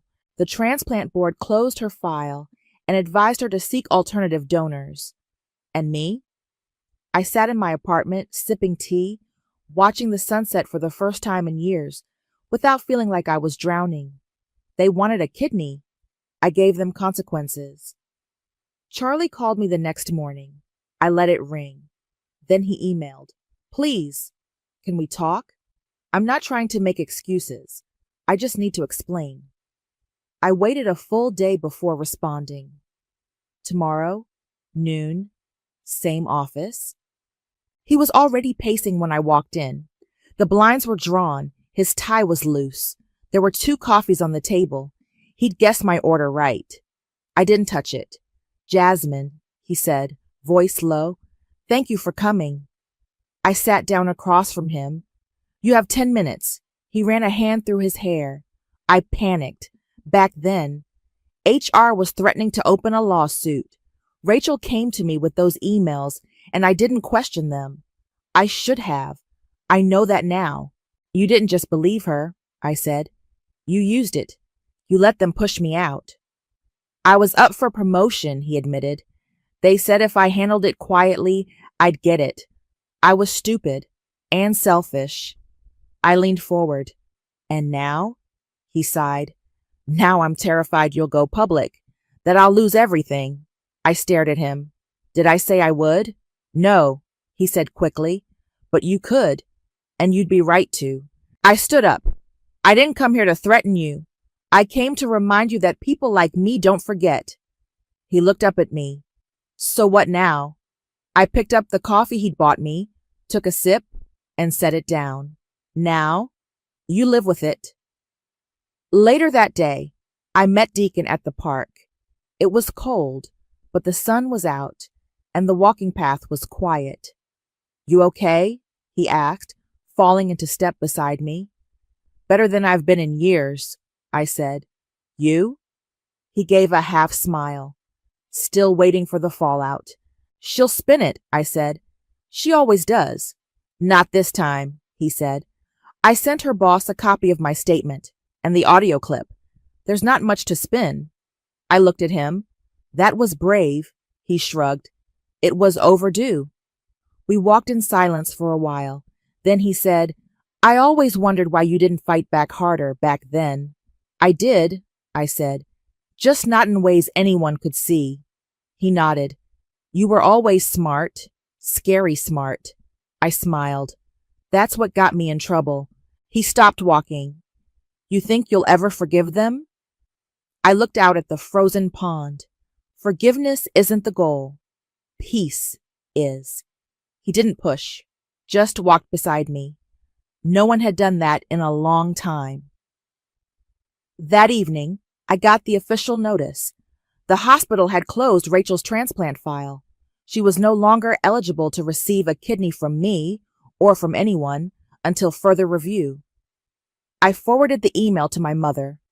No message. She replied with a single line. I'm sorry, I should have believed you. I stared at it for a long time. Then I put my phone down and turned off the lights. The next morning, I woke up to a news alert. Local PR executive suspended pending internal investigation.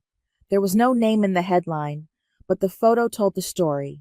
Rachel, walking briskly out of her office building, sunglasses on, lips pressed tight. I scrolled through the article. Or allegations of workplace manipulation and ethical misconduct. I didn't feel joy. I didn't feel pity. I just felt done. Later that afternoon, I got a call from Mara. You've destroyed her, she said, voice shaking. No, I said. She did that herself. She's sick, Jasmine. She could die. She was sick before her kidneys failed, I said. You just didn't want to see it. Mara's voice cracked. You're a traitor to your own bloodline.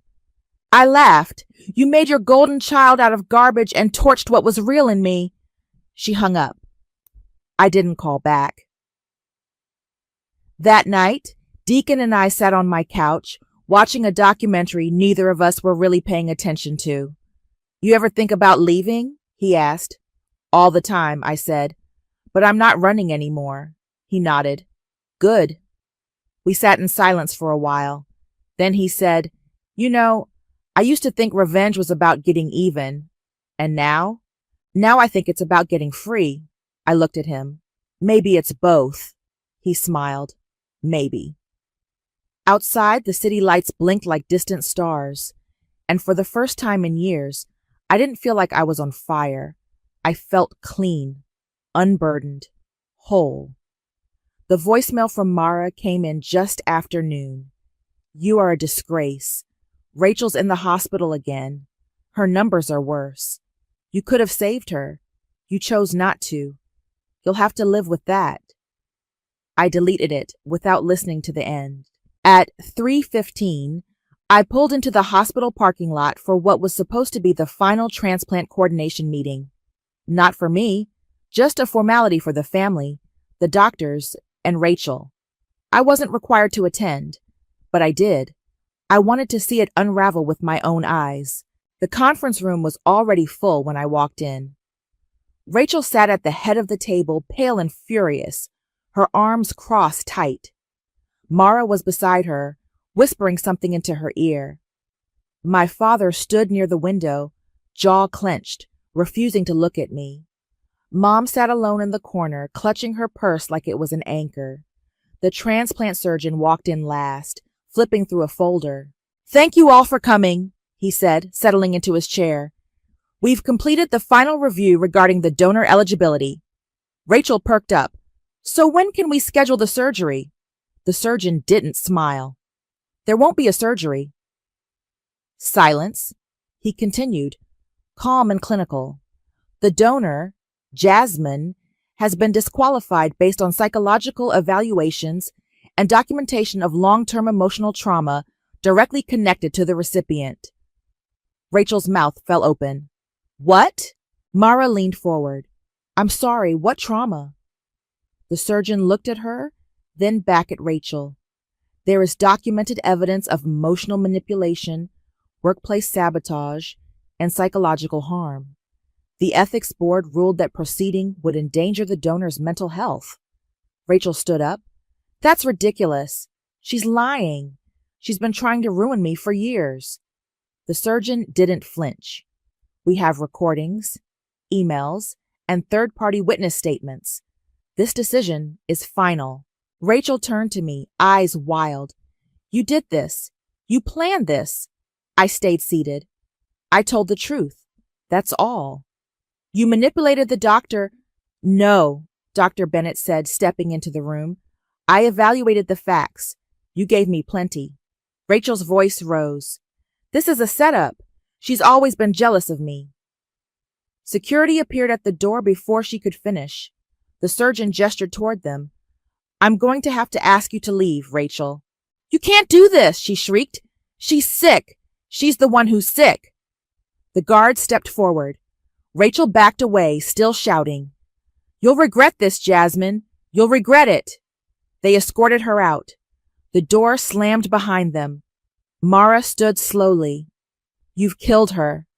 I looked her dead in the eye. No, you did that the day you taught her she could do whatever she wanted and never face consequences. She opened her mouth, but nothing came out. Dad walked past me without a word. Mom lingered. Jasmine. I looked at her. I'm sorry, she said, voice barely above a whisper. I nodded once. I know. She left. I sat alone in the room with Dr. Bennett. She looked at me. You okay? I exhaled. Yeah. Outside the hospital, the press had already gathered. Microphones, cameras, flashbulbs. Rachel's suspension had gone public. So had the transplant rejection. Someone from the ethics board must have leaked the report. I walked past them without stopping. One reporter shouted my name. Another asked if I had a comment. I kept walking. No sunglasses, no scarf, no shame. For the first time in years, I didn't feel like a ghost. I felt real. And finally, free. The phone rang twice before I picked up. Hey, Mom said, voice soft. I made lemon bars. Thought I'd drop some off. I glanced at the clock. You don't have to bring anything. I want to, she said. Just for you, no casseroles, no messages. I paused. Okay, I'll buzz you in. When she arrived, she looked smaller. Not physically, just quieter. She handed me the tin and stepped inside like she wasn't sure she was allowed. They're still warm, she said, setting them on the counter. I opened the lid. You remembered I like them without powdered sugar. She smiled faintly. I remember more than you think. We stood there in silence for a moment. How's Rachel? I asked. She blinked. Still in the hospital. They're looking for another donor. No luck yet. I nodded. And Dad? She hesitated. He's not speaking to me. I raised an eyebrow. I defended you, she said, in front of him. For the first time. I didn't know what to say to that, so I just said, thank you. She looked around my apartment like she was seeing it for the first time. It's nice here. Peaceful. It is. She picked up a photo from the shelf, me and Deacon, laughing on a park bench. You look happy. I'm getting there. She put the photo down. I think I believed her because it was easier than believing I'd failed you. I met her eyes. You didn't fail me. You just didn't fight for me. She nodded slowly. I'm trying now. I walked her to the door. She paused before leaving. I'm proud of you, Jasmine. I really am. I didn't say anything, but I didn't close the door behind her right away either. Later that night, Deacon and I sat on my balcony, wrapped in blankets, sipping tea. You see the news? He asked. I nodded. Rachel's employer let her go. He sipped his tea. She's still not taking responsibility, is she? Never will. He looked out at the street below. You think she'll get a donor? Maybe, maybe not. He turned to me. Would it matter to you if she did? I thought about it. No, not anymore. He nodded, then pulled something from his coat pocket. A folded piece of paper. What's that? He handed it to me. I wrote a letter to HR. Back then, I never sent it. I unfolded it. It was short, honest, regretful. I didn't know how to help you, he said, but I wanted to. You're helping now, he smiled. You ever think about going back to therapy work? I looked out at the city lights. Maybe. I don't know if I want to fix other people yet. I'm still working on myself. He nudged my shoulder. You're doing pretty damn well. I laughed. Don't jinx it. We sat in silence for a while, the kind that didn't need to be filled. The next morning, I opened my inbox and found a message from a former client, someone I'd helped years ago before everything fell apart. I don't know if you still check this, but I just wanted to say thank you. You helped me more than you knew. I hope you're okay. I stared at it for a long time. Then I hit reply. I'm okay, and thank you. That means more than you know. I closed the laptop and looked around my apartment. The plants were alive. The dishes were done. The air felt light. My phone buzzed, a text from Deacon. Walk later? I replied. Yeah, quiet sounds good. I grabbed my coat and stepped outside. The world hadn't changed, but I had. They asked for a kidney. I gave them consequences instead. The worst part about being invisible is when people look right through you, even at your own mother's birthday party. Even when you're the one who spent 3 days preparing everything, from the hand-rolled spring rolls to the intricately decorated cake that nobody bothered to photograph. I'm Luna, and I've mastered the art of fading into the background at family gatherings. Tonight was no different, except it was the night that changed everything. Mum, did you see what Uncle Dwayne brought? My daughter Emma tugged at my sleeve, pointing at the massive wrapped gift in the corner. Of course, my brother had to outdo everyone else with what looked like a 65-inch TV. That's nice, sweetie, I said, adjusting the wilting flower arrangement that nobody had noticed I'd spent hours on. Luna, honey, could you grab more ice from the garage? My mother called from across the room, not even looking in my direction. She was too busy fawning over Dwayne, who was holding court in our living room, regaling everyone with his latest tech company acquisition. And that's how we closed the deal at $50 million, Dwayne's voice boomed.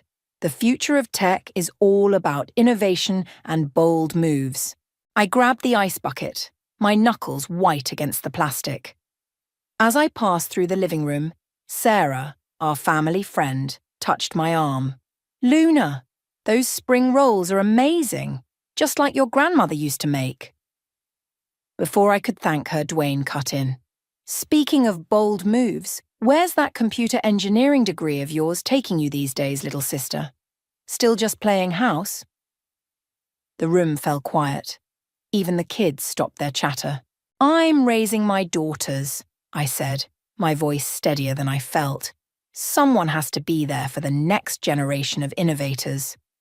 Dwayne laughed, that condescending chuckle that made me want to throw the ice bucket at his head.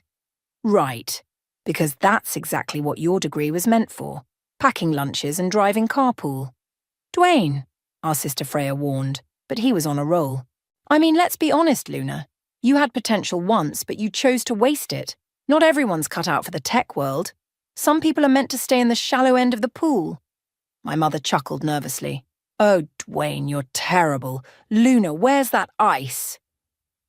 I stood there, ice bucket frozen in my hands, as my 10-year-old daughter looked up at me with confused eyes.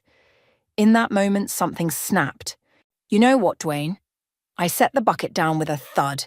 "You're right. Not everyone's cut out for the tech world. Some people need to buy their way to the top, acquiring other people's innovations because they can't create anything themselves." The room went dead silent. Dwayne's face darkened. "Luna!" my mother gasped. "Apologize to your brother right now." I looked around the room, at my mother's horrified expression, at Sarah's sympathetic glance, at Freya's subtle nod of approval, and finally at my daughter's wide eyes. "I'm sorry," I said, picking up the ice bucket again. "I'm sorry I let you all think I was nothing more than a glorified housewife for so long. That's about to change." I walked out to the garage, my heart pounding. Through the door, I could hear Dwayne's dismissive laugh. "See what I mean? Always so emotional. That's why she could never hack it in tech." In the dim garage, surrounded by boxes of Christmas decorations and outgrown baby clothes, I pulled out my phone. With trembling fingers, I scrolled through my contacts until I found the name I was looking for. Ingrid Flores, my old college roommate and the most brilliant coder I'd ever known. "Hey, Ingrid, it's Luna. Remember that app idea we talked about at the reunion last year? The one you said could revolutionize how people connect? I'm in. All in." There was a pause on the other end. "Are you sure? Last time we talked, you said the timing wasn't right." I looked back at the door where I could still hear Dwayne holding court. "The timing's perfect now. How soon can we meet?" "I can do tomorrow morning. Coffee at the grind." "Perfect." I hung up and filled the ice bucket, a smile playing at my lips for the first time that evening. When I returned to the party, Dwayne was opening his gifts, making a show of each one. I set the ice down and watched as my mother opened the massive TV he'd brought, exclaiming over his generosity. But I barely saw it. In my mind, I was already coding, planning, building something that would make them all sit up and take notice, something that would force my brother to eat his words. My daughter tugged at my sleeve again. "Mum, are you okay?" I looked down at her, seeing in her eyes the same spark of curiosity and determination I used to see in my own reflection. "I'm better than okay, sweetie. I'm about to show Uncle Dwayne exactly what the shallow end of the pool can do." The grind was already buzzing with morning coffee seekers when I spotted Ingrid at our usual corner table. She hadn't changed much since college. Same intense eyes, same habit of drumming her fingers when she was excited about an idea. "You look like you're on a mission," she said as I sat down, 2 laptops already open in front of her. "More like a warpath," I replied, pulling out my own notebook. "Remember when we talked about creating an app that could predict and prevent technical failures before they happen?" Ingrid's eyes lit up. "The preventive maintenance AI. Luna. That could revolutionize how companies handle their infrastructure. But the algorithm would need to be..." "Perfect," I finished. "I know, and I've been working on it." She raised an eyebrow. "While raising 2 kids?" I pulled out my tablet and showed her the preliminary coding I'd been tinkering with during late nights after the girls went to bed. Turns out insomnia and revenge are great motivators. Ingrid scrolled through my work, her eyes widening. This is actually brilliant. You've created a basic framework that could learn from historical failure patterns, but we'd need massive amounts of data to train it properly. I might have a solution for that, I said, taking a sip of my coffee. Remember Sarah from my brother's company? She heads their data department, and she's been dropping hints about their maintenance issues for years. The same brother who inspired this revenge coding session? The very same. Just then, my phone buzzed. A text from my mother. Family dinner tonight. Don't be late like last time. Ingrid saw my expression change. Let me guess. Family obligations. They still think I'm just playing house, I said, my voice tight. Even my mum. Yesterday, she told me I should be grateful Dwayne gives my daughters such nice birthday presents, since I can't afford much on my own. Then let's prove them wrong. Ingrid turned her laptop around. Look at these market projections. Companies lose billions annually due to preventable technical failures. If we can create an AI that predicts these failures, we could save them millions, I finished, feeling the familiar excitement of a challenging project. But we'd need funding. Infrastructure. Leave that to me, Ingrid said. I've got connections from my time at Silicon Valley, but Luna, are you sure you're ready for this? It's going to be intense. Before I could answer, my daughter Emma's face appeared in the coffee shop window, pressed against the glass. My other daughter Lily waved frantically beside her. Mom, we finished soccer practice early. They burst into the cafe, still in their uniforms. Girls, this is my friend Ingrid, I said as they bounded over. We used to code together in college. You code? Emma's eyes went wide. But Uncle Dwayne said, Uncle Dwayne doesn't know everything, I cut in, perhaps too sharply. Actually, Ingrid and I are working on something pretty exciting. What is it? Lily peered at the laptops. Ingrid smiled and turned her screen toward them. See these patterns? We're teaching computers to predict when other computers might break, so we can fix them before they do. Like when my tablet knew its battery was going to die, Emma asked. Exactly like that. But for big companies with thousands of computers, I said, watching their faces light up with understanding. That's so cool, Lily exclaimed. Can we help? I looked at their eager faces, then at Ingrid. Actually, yes. How would you girls like to be our first test users? We'll need people to try out the app once we build it. Will Uncle Dwayne use it too? Emma asked innocently. Ingrid caught my eye, a slight smirk playing on her lips. Oh, I have a feeling your Uncle Dwayne will definitely be interested in what your mum creates. After dropping the girls at home, I returned to find Ingrid had already drafted a basic project timeline. We can have a prototype in 3 months, she said. But Luna, you'll need to be all in. No holding back. I thought about Dwayne's smirk at yesterday's party, about my mother's dismissive attitudes, about my daughter's amazed faces when they saw what I could do. I'm all in, I said, pulling my laptop closer. But let's make it 2 months. I want to be ready before Dwayne's big merger announcement. Now that's the Luna I remember from our coding competitions, Ingrid grinned. The one who always found a way to shave time off her algorithms. We worked until the sun started setting, the coffee shop emptying around us. My phone buzzed again. Another reminder about family dinner. Go, Ingrid said, waving me off. Keep up appearances, I'll start setting up our development environment. As I gathered my things, she caught my arm. Luna, just remember, the best revenge isn't just success, it's success they never saw coming. I smiled, thinking of my brother's condescending laugh. Oh, they won't see this coming. Not until it's too late to stop it. Walking to my car, I felt lighter than I had in years. The path ahead would be challenging, but for the first time since college, I felt truly alive. The code was flowing through my mind again, and this time, I wouldn't let anyone tell me to stay in the shallow end. Mom, your laptop is making weird noises again, Emma called from the kitchen table, where she was supposedly doing her homework. That's because it's running complex calculations, I explained, not looking up from my screen. The prototype was coming along faster than expected, but we still had bugs to fix. My phone buzzed. Freya, where are you? Mom's having a fit that you missed Sunday brunch. Again? I glanced at the clock. 2:30 p.m. Damn. Girls, pack up your stuff. We need to visit Grandma. 20 minutes later, we pulled into my mother's driveway. Dwayne's Tesla was still there, of course. He never missed a family gathering.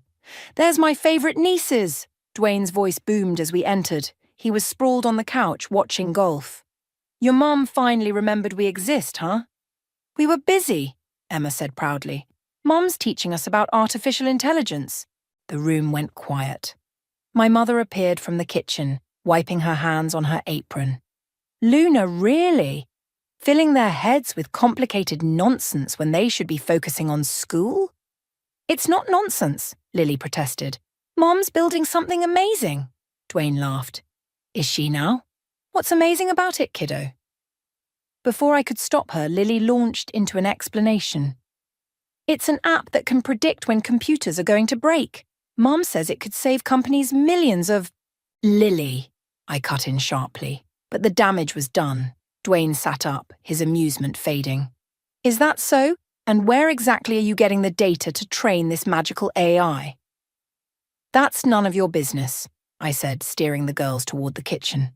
Mom, do you have any leftovers from brunch? But Dwayne wasn't letting it go. He followed us, his golf game forgotten. Actually, it is my business, especially if you're planning to use any proprietary information. Not everything revolves around your company, Dwayne. Freya appeared in the doorway, sensing the tension. Hey, girls, want to help me check on the garden?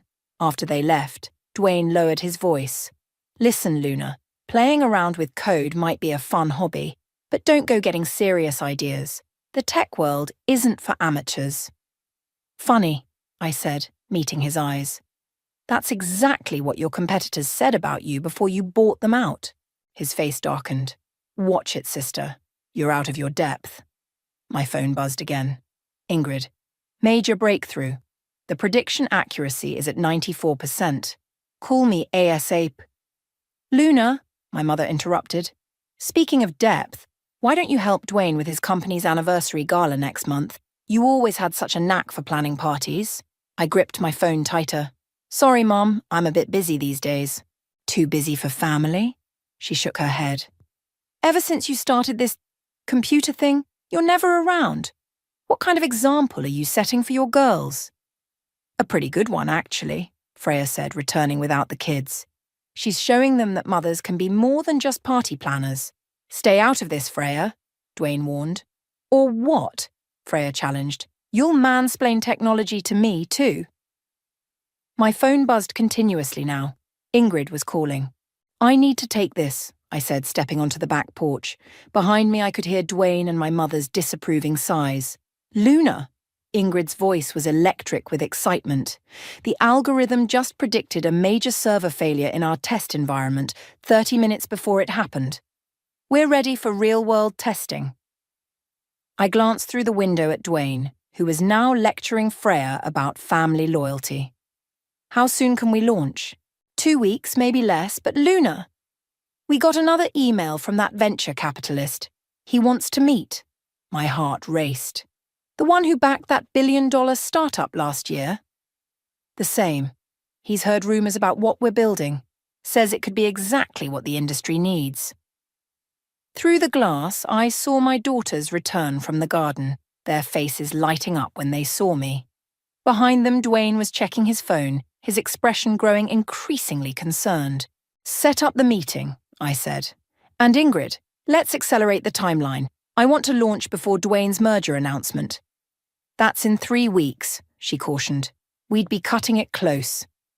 Trust me, I said, watching my brother's frown deepen as he read something on his phone. The timing needs to be perfect. I hung up just as Sarah, our family friend, rushed onto the back porch. Luna, I've been trying to reach you, the predictive maintenance system at Dwayne's company. It's showing signs of imminent failure. Their current software can't identify the cause. I smiled, thinking of our algorithm's 94% accuracy rate. How unfortunate for them. Sarah's eyes widened with understanding. Your app? It could prevent this, couldn't it? It could, I agreed, but something tells me my brother isn't ready to admit he needs his little sister's help. Inside, I could hear Dwayne barking orders into his phone. For once, I was glad to be invisible. It meant no one noticed my satisfied smile as I watched chaos unfold in the shallow end of the pool. The venture capitalist's office screamed success, all glass and chrome with a view of the bay. Marcus, the man himself, leaned back in his chair, staring at our demo with an intensity that made my palms sweat. "Run it again," he said. Ingrid nodded, restarting the simulation. On the massive screen, our AI predicted 3 system failures in a complex network, highlighting them in red before they occurred. "Impressive," Marcus said, standing up. "But I need to know, how did you get such accurate predictions with limited data?" Before I could answer, my phone lit up. Emma's school. I declined the call, but it immediately rang again. "Take it," Ingrid said. "I'll explain the technical details." I stepped out into the hallway. "Hello? Mrs. Kelly? Emma had a panic attack during her presentation. She's asking for you." My heart sank. "I'll be right there." Back in the conference room, Marcus was nodding enthusiastically at Ingrid's explanation. "The pattern recognition is revolutionary. With proper backing, this could—" "I have to go," I cut in. "Family emergency." His expression shifted. "Mrs. Kelly, while I appreciate family commitments, this level of investment requires—" "My daughter needs me," I said firmly. "Ingrid can handle the technical questions. I'll be back in an hour." I caught Ingrid's supportive nod as I rushed out, but Marcus's frown followed me to the elevator. At school, I found Emma curled up in the nurse's office, her science project poster crumpled beside her. "Baby, what happened?" She looked up, tears streaking her face. "I was telling the class about your app, about how it helps computers. But Tyler said I was lying. He said his dad works for Uncle Dwayne and that you're just a mom who plays with computers." My chest tightened. "Tyler's dad works for your uncle? He's Mr. Percy from the Christmas party," she sniffled. "He said you're trying to hurt Uncle Dwayne's company." Percy. Of course. Dwayne's right-hand man would be feeding his kid propaganda. "Emma, look at me," I said, wiping her tears. "What we're building isn't about hurting anyone. It's about proving that everyone deserves a chance to create something important. Even mums who play with computers." My phone buzzed. "Ingrid, Marcus is interested. Very interested. Where are you?" Then another text from Freya. "Emergency family dinner tonight. Dwayne's making some big announcement. Mom says attendance non-negotiable." "Can we go home?" Emma asked. "I don't want to see Tyler again today." I looked at my daughter's tear-stained face, then at the messages on my phone. "How about we make a deal? We'll go home, get cleaned up, and then show everyone exactly what your mom can do." Back at the venture capitalist's office, Emma sat quietly in the corner with her tablet while I finished the presentation. Marcus was still there, along with 2 other investors. "The market potential is clear," Marcus said, "but your brother's company is announcing a competing product next week." I felt Emma tense behind me.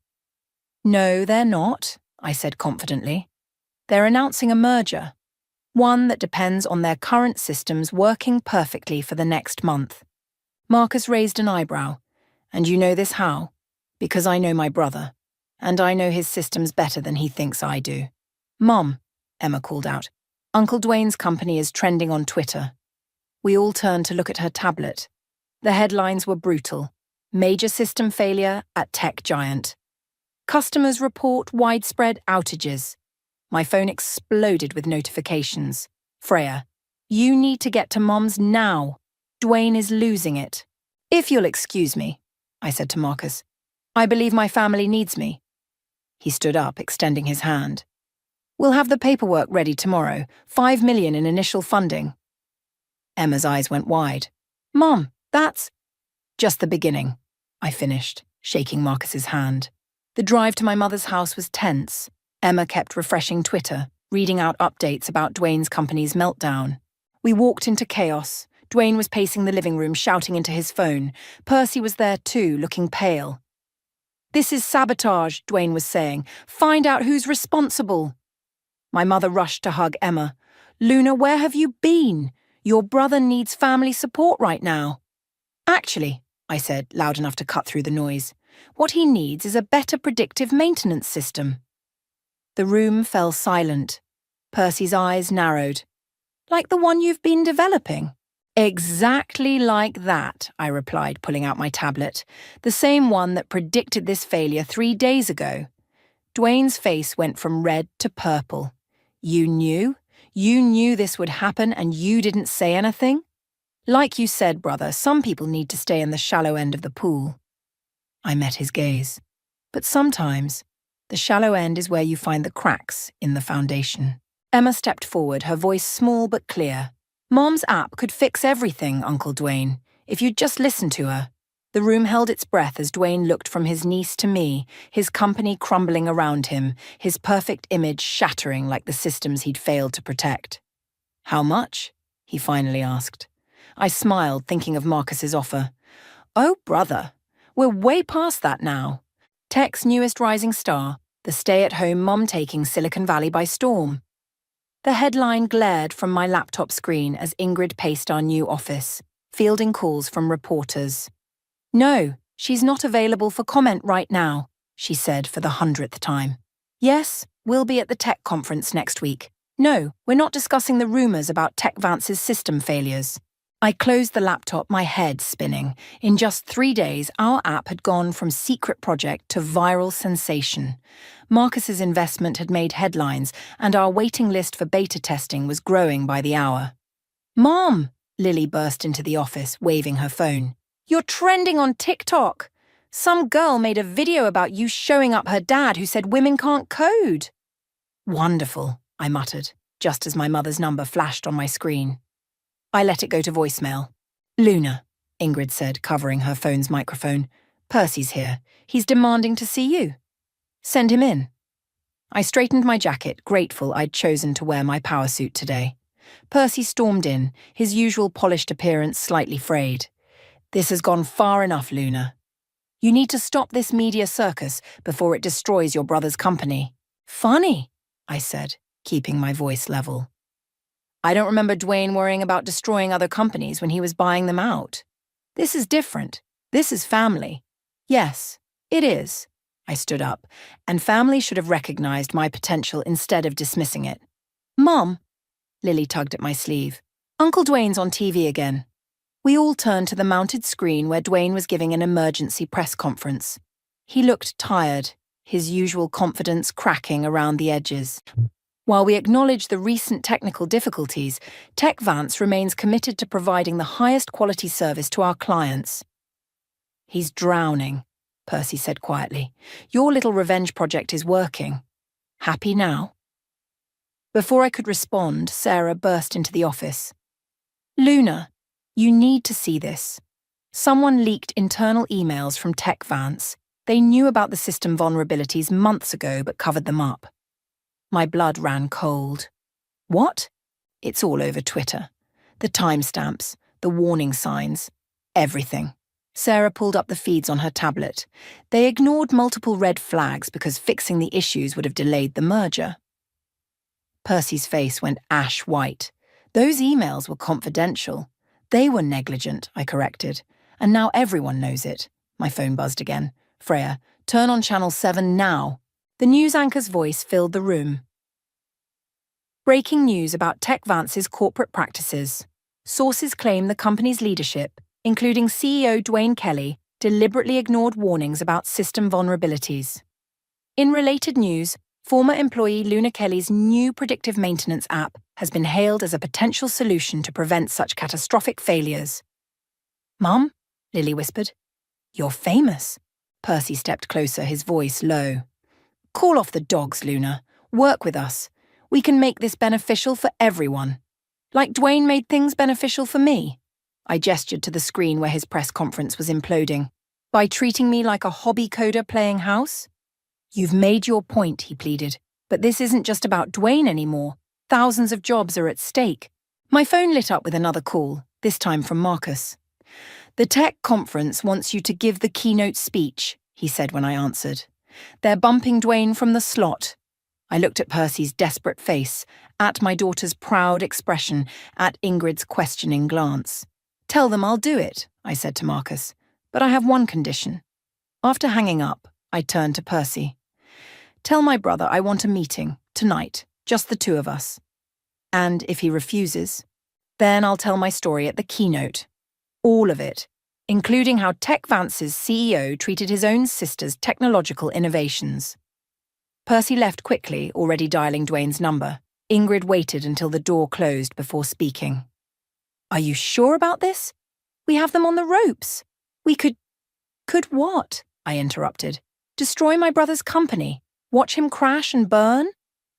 I looked at Lily, still clutching her phone with its viral videos. What kind of example would that set? The kind that shows consequences, Ingrid argued. No, I said, watching another news segment about TechVance's failures. The kind that perpetuates a cycle of revenge. There has to be a better way. My phone buzzed one final time. Dwayne. Fine. Meeting at 8. The old diner where Dad used to take us. I smiled, remembering the countless Sunday mornings we'd spent there as kids, dreaming about changing the world through technology, before competition and pride got in the way, before the shallow end became a weapon instead of a starting point. Mum? Lily's voice pulled me back. Are you going to help Uncle Dwayne? I hugged her close, watching the chaos unfold on multiple screens. No, sweetie, I'm going to help him help himself. Sometimes that's the best revenge of all. The neon sign of Joe's diner flickered in the evening darkness, just like it had 20 years ago. Dwayne was already there, occupying our old booth by the window, looking smaller somehow without his usual corporate armor. You're late, he said as I slid into the seat across from him. Actually, I'm right on time. I picked up the menu, though we both knew it hadn't changed in decades. Still getting the blueberry pancakes? Cut the small talk, Luna. He pushed a stack of papers across the table. Here's our offer. Full acquisition of your app, plus a senior position at TechVance.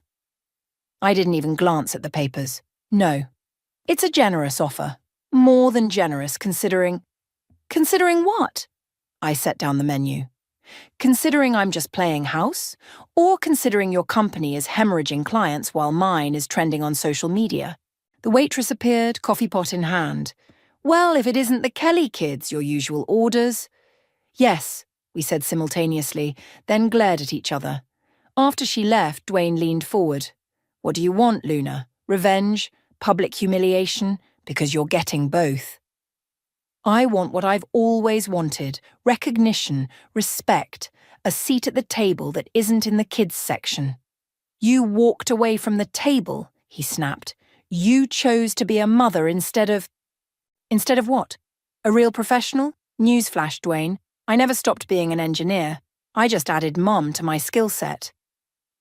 The waitress returned with our orders. Blueberry pancakes for him, chocolate chip for me. Just like when we were kids and Dad would bring us here after his night shifts. Remember what Dad used to say? I asked, cutting into my pancakes. About how technology should bring people together, not drive them apart. Dwayne's fork paused halfway to his mouth. Don't bring him into this. Why not? He's the reason we both went into tech. The difference is, I stayed true to his vision while you got lost in corporate politics. I built an empire. You built a house of cards, I corrected. And now it's falling because you forgot the most basic principle of engineering. Always check your foundation. His phone buzzed. More bad news, judging by his expression. The merger's falling apart, he admitted. Our stock is in free fall. I know. I pulled out my tablet and pulled up our app's interface. But it doesn't have to be. What do you mean? I turned the screen toward him. This is a live simulation of your network. See these red spots? Their potential failure points are AI identified. And these green paths? They're solution roadmaps. Dwayne studied the screen, his engineer's mind engaging despite himself. The prediction accuracy is remarkable. It should be. I used all those late-night coding sessions with Dad as inspiration. Remember how he taught us to think of networks as living organisms? With interconnected systems that need to work in harmony, he finished, a ghost of a smile crossing his face. He would have loved this. He would have loved seeing us work together on it. Dwayne looked up sharply. Together? I nodded. I don't want to destroy TechVance, Dwayne. I want to transform it, not as your employee, but as your partner. A partnership? He laughed, but it wasn't his usual condescending chuckle. The board would never approve. The board doesn't have a choice. Your company needs my technology, and my company needs your infrastructure. But more importantly, I reached across the table and tapped his phone, where another crisis notification was flashing. Your little sister needs to know her big brother still believes in her. The waitress appeared with fresh coffee. You two remind me so much of your father right now, she said, filling our cups. He always said his kids would change the world someday. After she left, Dwayne was quiet for a long moment. You really think we could work together? After everything? I think we have to try. For Dad. For my daughters. For all the other little girls who are told to stay in the shallow end. He picked up the acquisition papers and slowly tore them in half. Freya's going to love this. She always said we were stronger together than apart. Speaking of Freya, I checked my phone. She's been texting me updates about Mum's reaction to all this. Apparently, she's finally telling everyone about her own secret coding project. Dwayne nearly choked on his coffee. Mom codes? Where do you think we got it from? Dad may have inspired us, but Mom was the one debugging his programs late at night. For the first time in years, my brother's genuine laugh filled the diner. We really don't know everything about our family, do we? No, I smiled, pulling up a new contract on my tablet, one for a true partnership. But maybe it's time we learned. As we sat there hammering out details over cooling pancakes, I realized this was better than revenge. This was redemption, for both of us. The boardroom was packed. Every executive from TechVance sat on one side, their faces a mix of skepticism and barely concealed hostility. On my side sat Ingrid, Marcus, and our legal team. Dwayne stood at the head of the table, looking more nervous than I'd ever seen him. The terms are simple, he began. A full merger between TechVance and Luna's company, with shared leadership and— This is absurd, Percy interrupted, standing up. We're talking about giving half our company to a startup that's barely 6 months old? A startup that predicted and could have prevented our recent catastrophic failures, Dwayne countered. Which they suspiciously knew about in advance, Percy shot back, glaring at me. I stood up slowly. Would you like to see exactly how we knew? I brought receipts. Opening my laptop, I projected our data onto the wall screen. These are your system logs from the past year. Every warning sign, every red flag, every potential failure point that you ignored. Our AI didn't just predict the failures, it mapped your entire history of negligence. The room erupted in murmurs. Percy's face turned red. Those logs are confidential. This is corporate espionage. Actually, Sarah spoke up from the back of the room, as head of data management, I authorized Luna's access months ago. It's all documented. Percy whirled on her. You betrayed us? No, Sarah said firmly. I protected us. Someone had to. Enough! Dwayne's voice cut through the chaos. The merger isn't up for debate. The only question is whether you're all smart enough to be part of it. Just then, the door burst open. My mother walked in, followed by Freya. Mom? Dwayne and I said simultaneously. What are you doing here? She straightened her jacket, not her usual floral dress, but a sharp business suit. I'm here to vote my shares. Or did you both forget that your father left me 30% of TechVance? The room went silent. Percy sank back into his chair. Mom, Dwayne started, you've never shown interest in company decisions before. Because you never asked, she said, taking a seat at the table. Too busy assuming I was just the little woman who packed your lunches and planned your parties. She turned to me, her eyes twinkling. Sound familiar, dear? I couldn't help but laugh. Like mother, like daughter? Exactly. She pulled out her own laptop. Now, about those system vulnerabilities. I've been running some diagnostics of my own. You what? Percy sputtered. Oh, yes, Freya grinned. Who do you think taught us to code in the first place?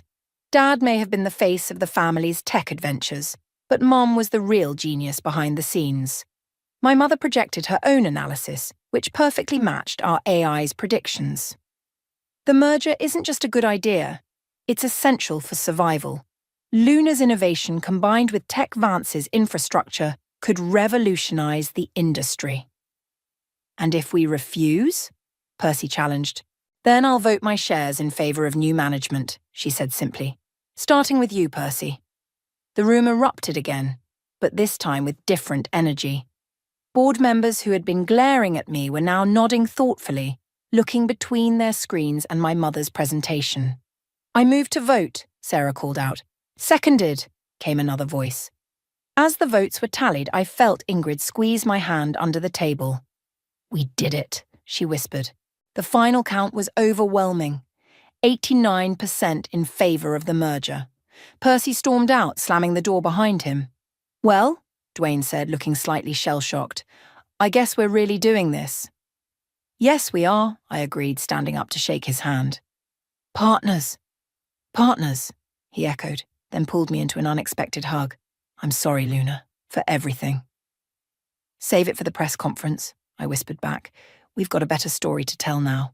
As the room cleared out, my mother stayed behind, still typing on her laptop.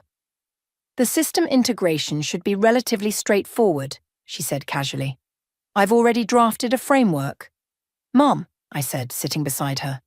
Why didn't you ever tell us? She smiled, closing her laptop. Sometimes the best way to support others is to let them find their own path. I knew you'd figure it out eventually, both of you. But all those years watching Dwayne and me fight taught you both valuable lessons. Him about humility, you about persistence. She stood up, straightening her suit. Now, who's hungry? I hear Joe's diner has excellent pancakes. Dwayne laughed from the doorway. Some things never change. No, my mother said, looking between us with pride, but some things change for the better. As we left the boardroom, now a family again but stronger and wiser, I checked my phone. Emma had texted, Did you win, Mom? I smiled, typing back. We all did, baby. We all did. The revenge I'd sought had transformed into something far more powerful. Understanding. As we headed to the diner, I realized the shallow end of the pool had never been the problem. The problem was letting others define its depth. And now, to present our keynote on the future of predictive technology, please welcome Luna and Dwayne. I cut the announcer off, stepping onto the stage. Just Luna, please. I've earned the right to stand on my own. The conference hall erupted in applause. In the front row, Emma and Lily beamed, while my mother wiped away tears. Dwayne sat next to them, giving me a subtle thumbs up. Everyone loves a story about revenge, I began, pacing the stage, the underdog rising up, the mighty falling. But today I want to talk about something more powerful than revenge, recognition. The screen behind me lit up with our app's interface, now integrated seamlessly with TechVance's systems. This technology wasn't born from corporate competition or market analysis. It was born at my kitchen table, between helping with homework and making dinner. I clicked to the next slide, showing a photo of my daughters testing the beta version. Innovation doesn't care where you work. It doesn't care if you're in a corner office or a home office. It only cares if you're brave enough to challenge the status quo. Movement at the back of the hall caught my eye. Percy slipped in, looking uncomfortable but determined. He'd called earlier, asking to rejoin the company in a reduced role. His humility had surprised me. When we launched our merger last week, people called it a corporate fairy tale. David and Goliath joining forces. I smiled at Dwayne. But they missed the point. This isn't about little versus big or home versus office. It's about recognizing that innovation can come from anywhere. The next slide showed my mother's original coding projects from the 1980s. Sometimes the most powerful code runs silently in the background, unrecognized, but essential. Like the women who taught themselves programming while their children slept, or the mothers who debug systems between soccer practices. In the audience, Sarah nodded, thinking of all the times she'd protected the company from itself. Beside her, Freya gave me a proud smile. Our merged company isn't just combining technologies, I continued. We're combining perspectives, the view from the corner office and the view from the kitchen table, because sometimes you need both to see the complete picture. I clicked to my final slide, a simple photo of our family at Joe's diner, taken just yesterday. The shallow end of the pool isn't a limitation. It's a foundation, and I'm grateful to everyone who tried to keep me there, because it taught me how to build something deeper. The applause was deafening, but I wasn't finished. Which brings me to our latest announcement. Tech Vance Luna is launching a scholarship program for parent programmers, because no one should have to choose between raising a family and raising the bar in tech. Emma jumped up, cheering. Lily whistled with her fingers, a trick Ingrid had taught her. Even Percy was clapping. After the presentation, we gathered in the green room. Dwayne approached with 2 coffee cups, blueberry pancake flavoured, our dad's favourite. "Not bad for a hobby coder," he said, handing me a cup. "Not bad for a corporate sellout," I replied, grinning. Our mother joined us, still in her business suit. "Your father would be so proud. Not of the success, though that's nice too, but of how you both finally learned to see each other clearly." "Speaking of seeing clearly," Ingrid called from the doorway, "the new system just predicted another potential failure in the Asian markets, but this time we caught it early." "On it," Dwayne and I said simultaneously, then laughed. "I'll handle it," he said. "You've got 2 very excited daughters waiting to celebrate with their tech superhero mom." "They're waiting for both of us," I corrected. "Their uncle the CEO and their mom the innovator. The whole family's going to Joe's diner." "The whole family," my mother repeated softly, taking both our hands. "Finally." As we walked out together, reporters clamoured for attention.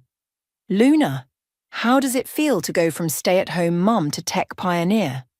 I stopped, looking at my daughters' proud faces. "I didn't go from one to the other. I've always been both. The world just wasn't ready to see it until now." Emma tugged at my sleeve. "Mom, Tyler from school wants to know if he can join your coding camp this summer, the one for kids whose parents work in tech." "Of course he can," I said, catching Percy's grateful look from across the room. "Everyone's welcome in the shallow end. That's where all the best ideas start." Later at the diner, surrounded by family, friends, and endless plates of pancakes, I watched Dwayne teaching Lily about system architecture while my mother debugged code with Ingrid.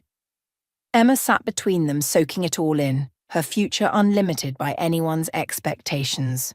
"More coffee, boss?" the waitress asked with a wink. "Just Luna," I corrected her, smiling. "I'm not anyone's boss. I'm just a mum who codes." "And that," Freya said, raising her coffee cup, "is exactly what makes you a boss." We clinked our cups together, celebrating not the revenge I'd sought, but the recognition I'd found, not just from others, but from myself. Sometimes the sweetest victory isn't in proving others wrong, but in proving yourself right.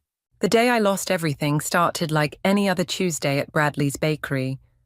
The bell chimed as customers filed in for their morning coffee and pastries, the aroma of fresh-baked bread filling the air. I had no idea my husband was about to destroy 15 years of my family's hard work in less than 15 minutes. I'm Tatum, and until that morning, I thought I knew what betrayal felt like. I was wrong. "Morning, sunshine." Darren's voice carried across the bakery as he strolled in, pristine suit and perfect smile intact. He kissed my cheek, but something felt off. The way he glanced around the shop, like he was cataloguing every detail. "You're here early," I said, sliding a tray of croissants into the display case. "Thought you had that big meeting today." "Oh, I do." He drummed his fingers on the counter. "Actually, that's why I'm here. Your dad around?" Before I could answer, Dad emerged from the kitchen, flour dusting his apron. "Darren, good to see you, son." What happened next plays in my mind like a slow-motion car crash. Darren pulled out a stack of papers, speaking in that smooth voice he used to close deals. "So, I've been looking over the bakery's finances, and I think I've found a solution to your cash flow problems." Dad's face fell. "What cash flow problems?" "The ones I discovered while reviewing your books." Darren's smile never wavered. "You gave me access last month, remember? For that loan application." The rolling pin I was holding clattered to the floor. "What loan application?"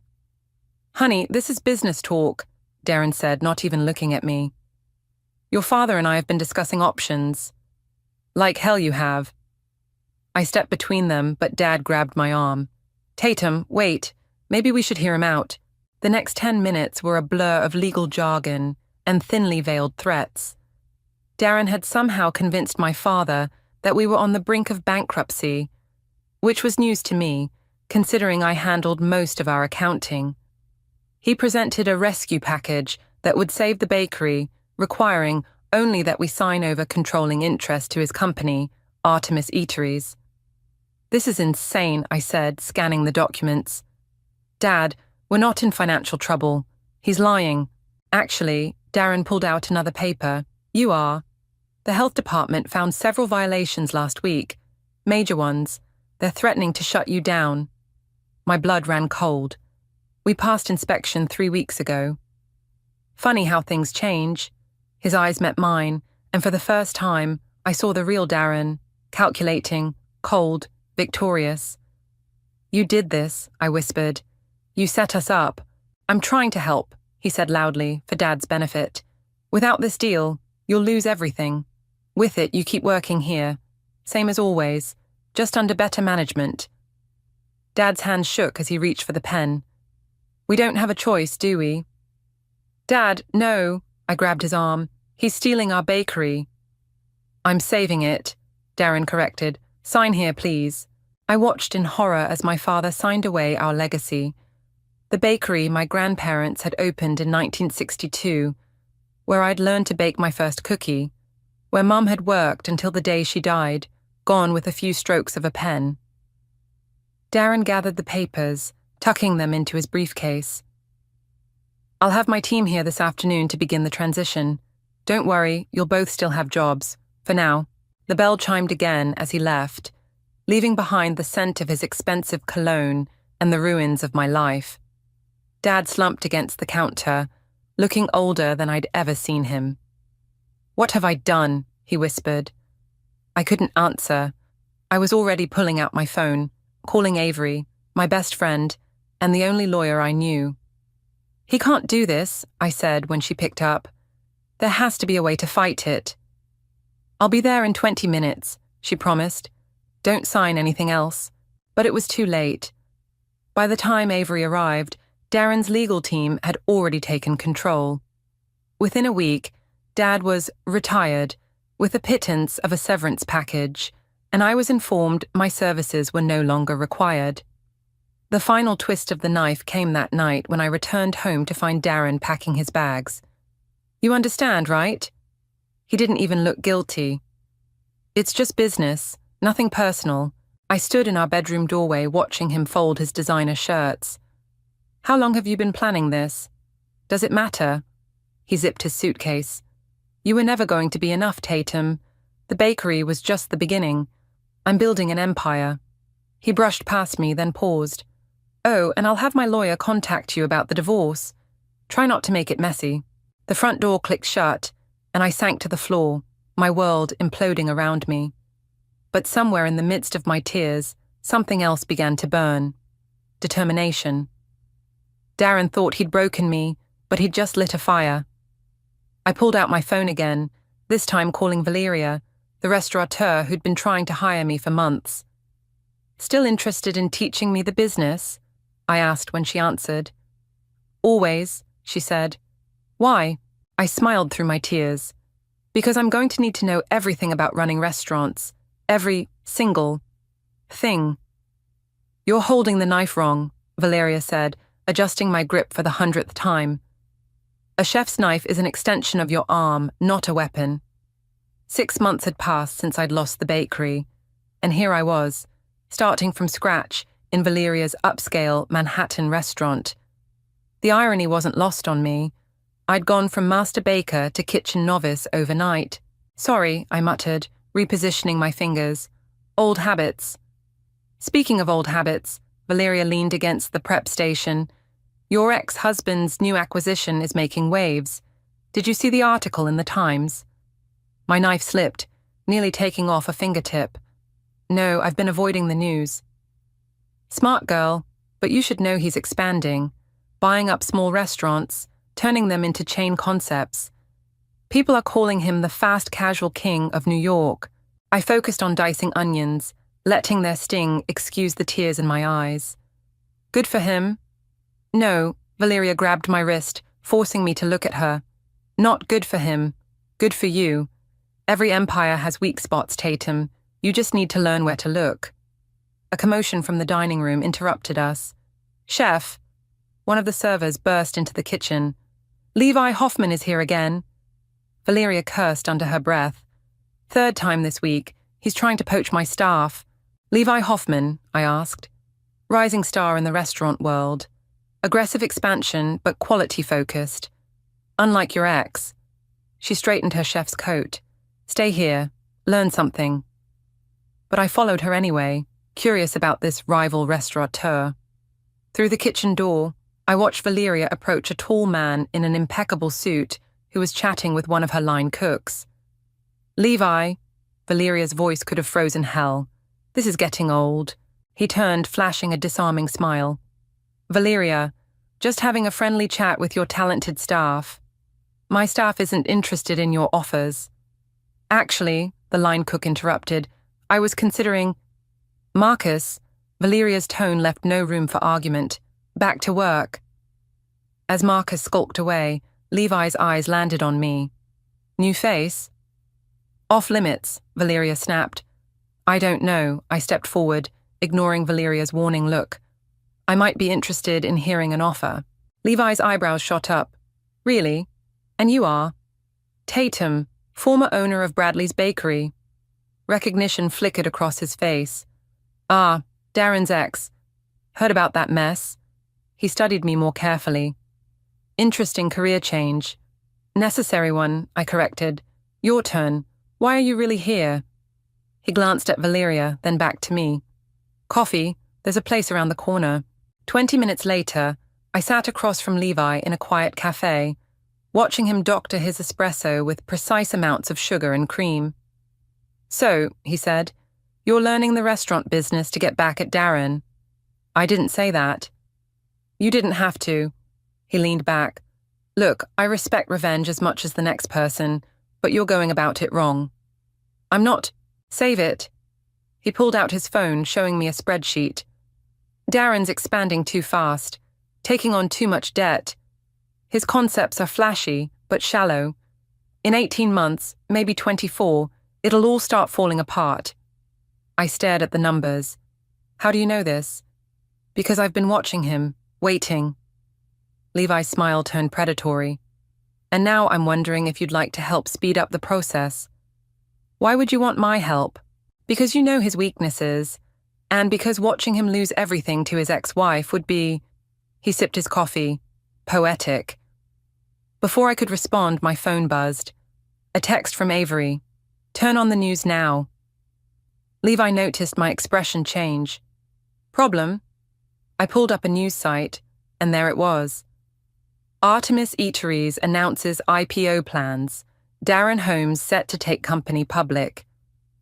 Well, Levi said, reading over my shoulder, that changes things. How so? Because now there's a clock ticking. Once he goes public, taking him down becomes much harder. He pulled out a business card. I'm offering you a job, Tatum.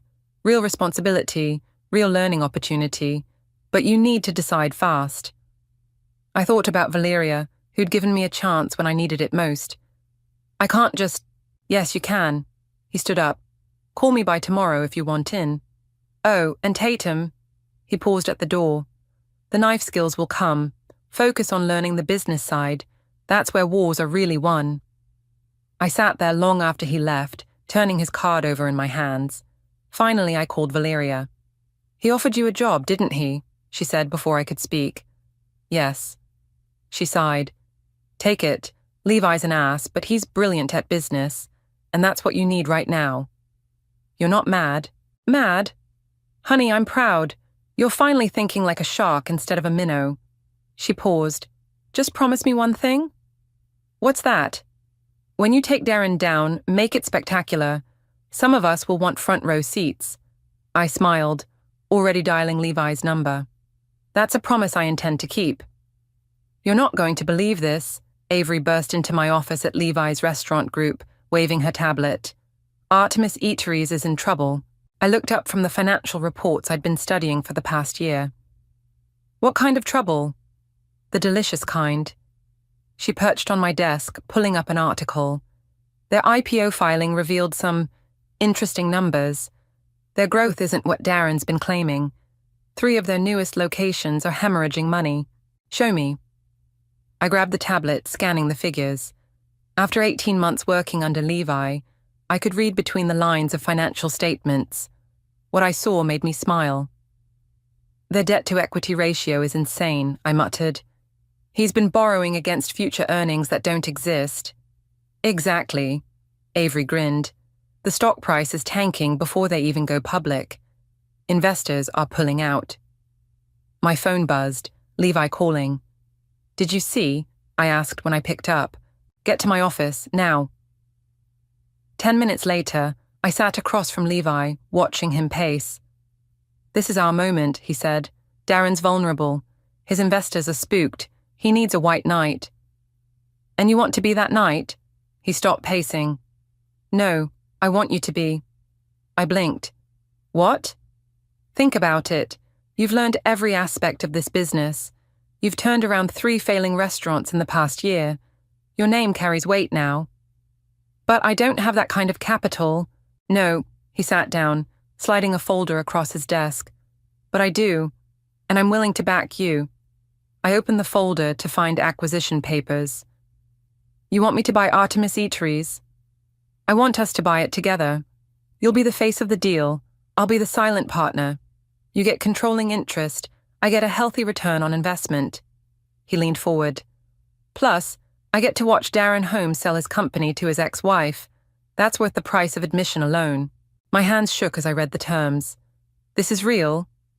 Very, but we need to move fast. Word is Darren's meeting with other potential buyers next week. I pulled out my phone, dialing Avery. How quickly can you review an acquisition proposal? Give me an hour, she said after I explained the situation. And Tatum, this is it. This is your chance.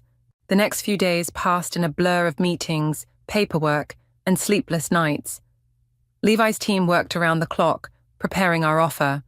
Finally, we were ready. Remember, Levy said as we walked into the Artemis Eateries headquarters, let me do the talking. You're just here as my restaurant operations expert. The conference room was packed with executives, lawyers, and one very nervous-looking Darren. He did a double take when he saw me. What is she doing here? He demanded. Ms. Bradley is my chief operations officer, Levi said smoothly. Her experience in restaurant turnarounds is crucial to our proposal. I sat silently, watching Darren squirm as Levi presented our offer. It was generous enough to be tempting, but structured to give us complete control. This is ridiculous, Darren interrupted halfway through. We have other interested parties. Who? Levi asked. The Singapore group that pulled out yesterday? Or the private equity firm that's lowballing you? He smiled. Face it, Darren, we're your best option. One of the board members cleared his throat. Mr. Holmes, he's right. We need to consider this offer seriously. The meeting dragged on for hours. I watched Darren's facade crack bit by bit as his board members and lawyers increasingly sided with our proposal. Finally, they called for a brief recess. Darren cornered me in the hallway. What are you playing at? Playing? I'm not playing anything. I'm doing business. I met his gaze steadily. Isn't that what you taught me? It's nothing personal. His face reddened. You think you can run my company? Better than you have. I stepped closer. Your books are a mess, Darren. Your concepts are stale. You've been so focused on expansion that you forgot about quality, just like you did with the bakery. The bakery was failing. The bakery was fine until you fabricated health violations and manipulated my father. I kept my voice low, controlled. You wanted an empire? Congratulations. You built one on sand and now it's crumbling. The board members filed back in before he could respond. I took my seat, watching as they announced their decision to accept our offer, pending final negotiations. Levi shook hands with everyone while I gathered my papers. As we left, I paused at the door. Oh, Darren, I turned back. Don't worry, I'll have my lawyer contact you about the transition. Try not to make it messy. Outside, Levi burst out laughing. That was beautiful. Did you see his face? But I wasn't celebrating yet. We still have to turn these restaurants around. We will. He hailed a cab. But first, we're going to celebrate. Dinner at Valeria's? I nodded, finally allowing myself to smile. Perfect. I hear she makes an excellent revenge dish, served cold. All rise. The boardroom fell silent as I walked in, heels clicking against the polished floor. 30 pairs of eyes followed me to the head of the table. Executives, managers, and district supervisors of Artemis Eateries, all waiting to meet their new CEO. Good morning, I said, remaining standing. I'm Tatum Bradley. As of 9 a.m. today, I'm your new chief executive. A murmur rippled through the room.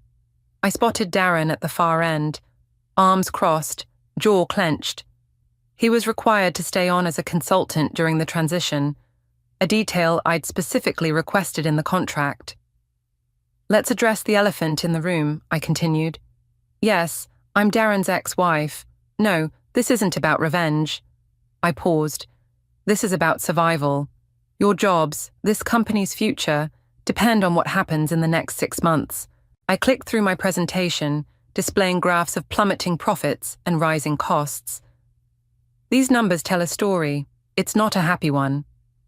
With all due respect, a middle-aged manager interrupted, we've been hitting our growth targets. Through unsustainable expansion and cost-cutting, I finished for him. When was the last time you ate at one of our restaurants, Mark? He shifted uncomfortably. Last month. Try again. Our records show you haven't used your employee meal benefit in over 6 months. Neither have most of you. I looked around the room. You don't eat at your own restaurants. That's problem number 1. Darren stood up. This is absurd. Our concepts are... Failing, I cut him off. Sit down, Darren. You're here to observe, not speak. The room tensed as we stared each other down. Finally, he sat, his face flushed with anger. Here's what's going to happen, I continued. Every executive in this room will spend the next week working in our restaurants. Front of house, back of house, every position. You'll eat every item on the menu. You'll talk to customers. Then we'll meet again. That's not in our contracts, someone protested. Your contracts are being revised. Those who don't wish to participate can submit their resignations by end of day. The room erupted in whispers. I waited them out. One more thing, I added. We're reopening Bradley's Bakery. Now Darren did jump up. You can't do that. The lease transferred with the acquisition. I smiled. You really should read contracts more carefully, Darren. Meeting adjourned. I gathered my papers as the room cleared out, executives muttering among themselves. Darren lingered, waiting until we were alone. You're going to destroy everything I built, he said. No, I'm going to fix what you broke. I met his eyes. Starting with the bakery. This is about your father, isn't it? This is about doing business right. I walked to the door, then turned back. By the way, you start at the downtown Brooklyn location tomorrow, 6 a.m. sharp. The manager there runs a tight ship. I'm not working in a restaurant kitchen. Then clear out your office by 5. I checked my watch. I have another meeting. Don't be late tomorrow.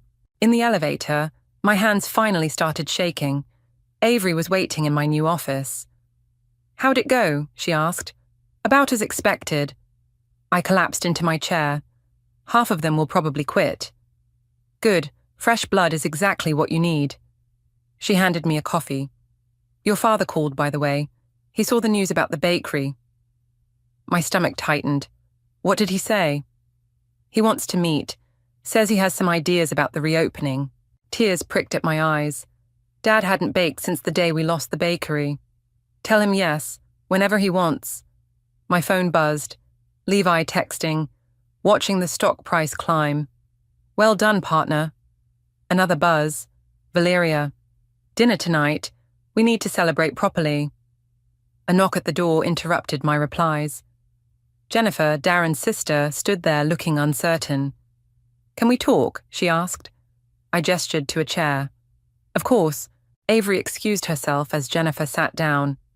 I know Darren hurt you, she said, but these people, their jobs, are safer with me than they were with him, I finished. I'm not here to destroy the company, Jennifer. I'm here to save it. By forcing executives to work in kitchens. By reminding everyone what this business is really about.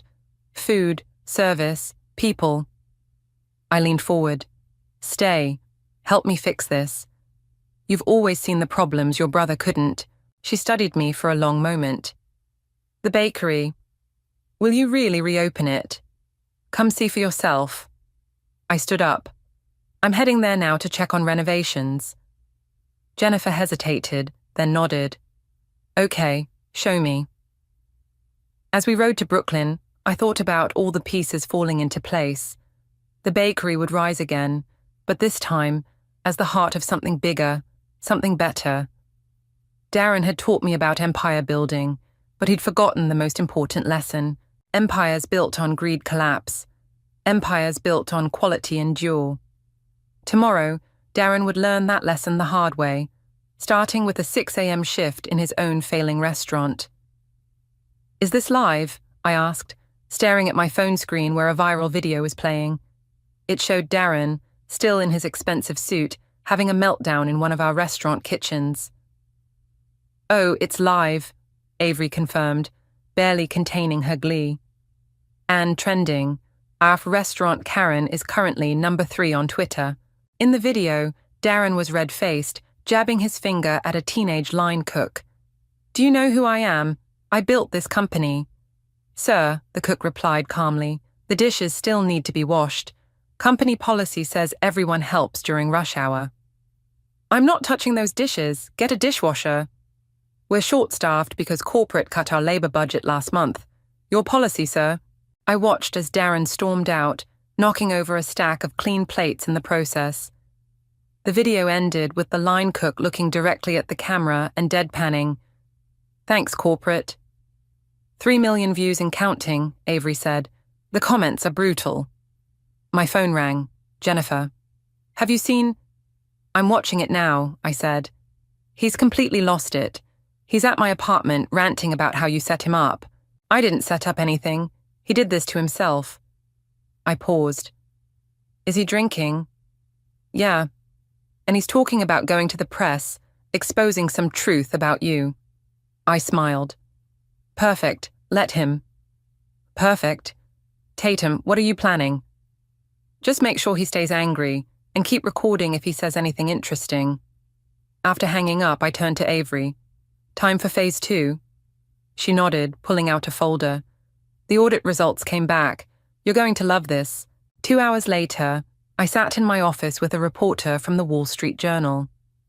These documents show systematic mismanagement under the previous leadership, I explained, sliding over the audit reports.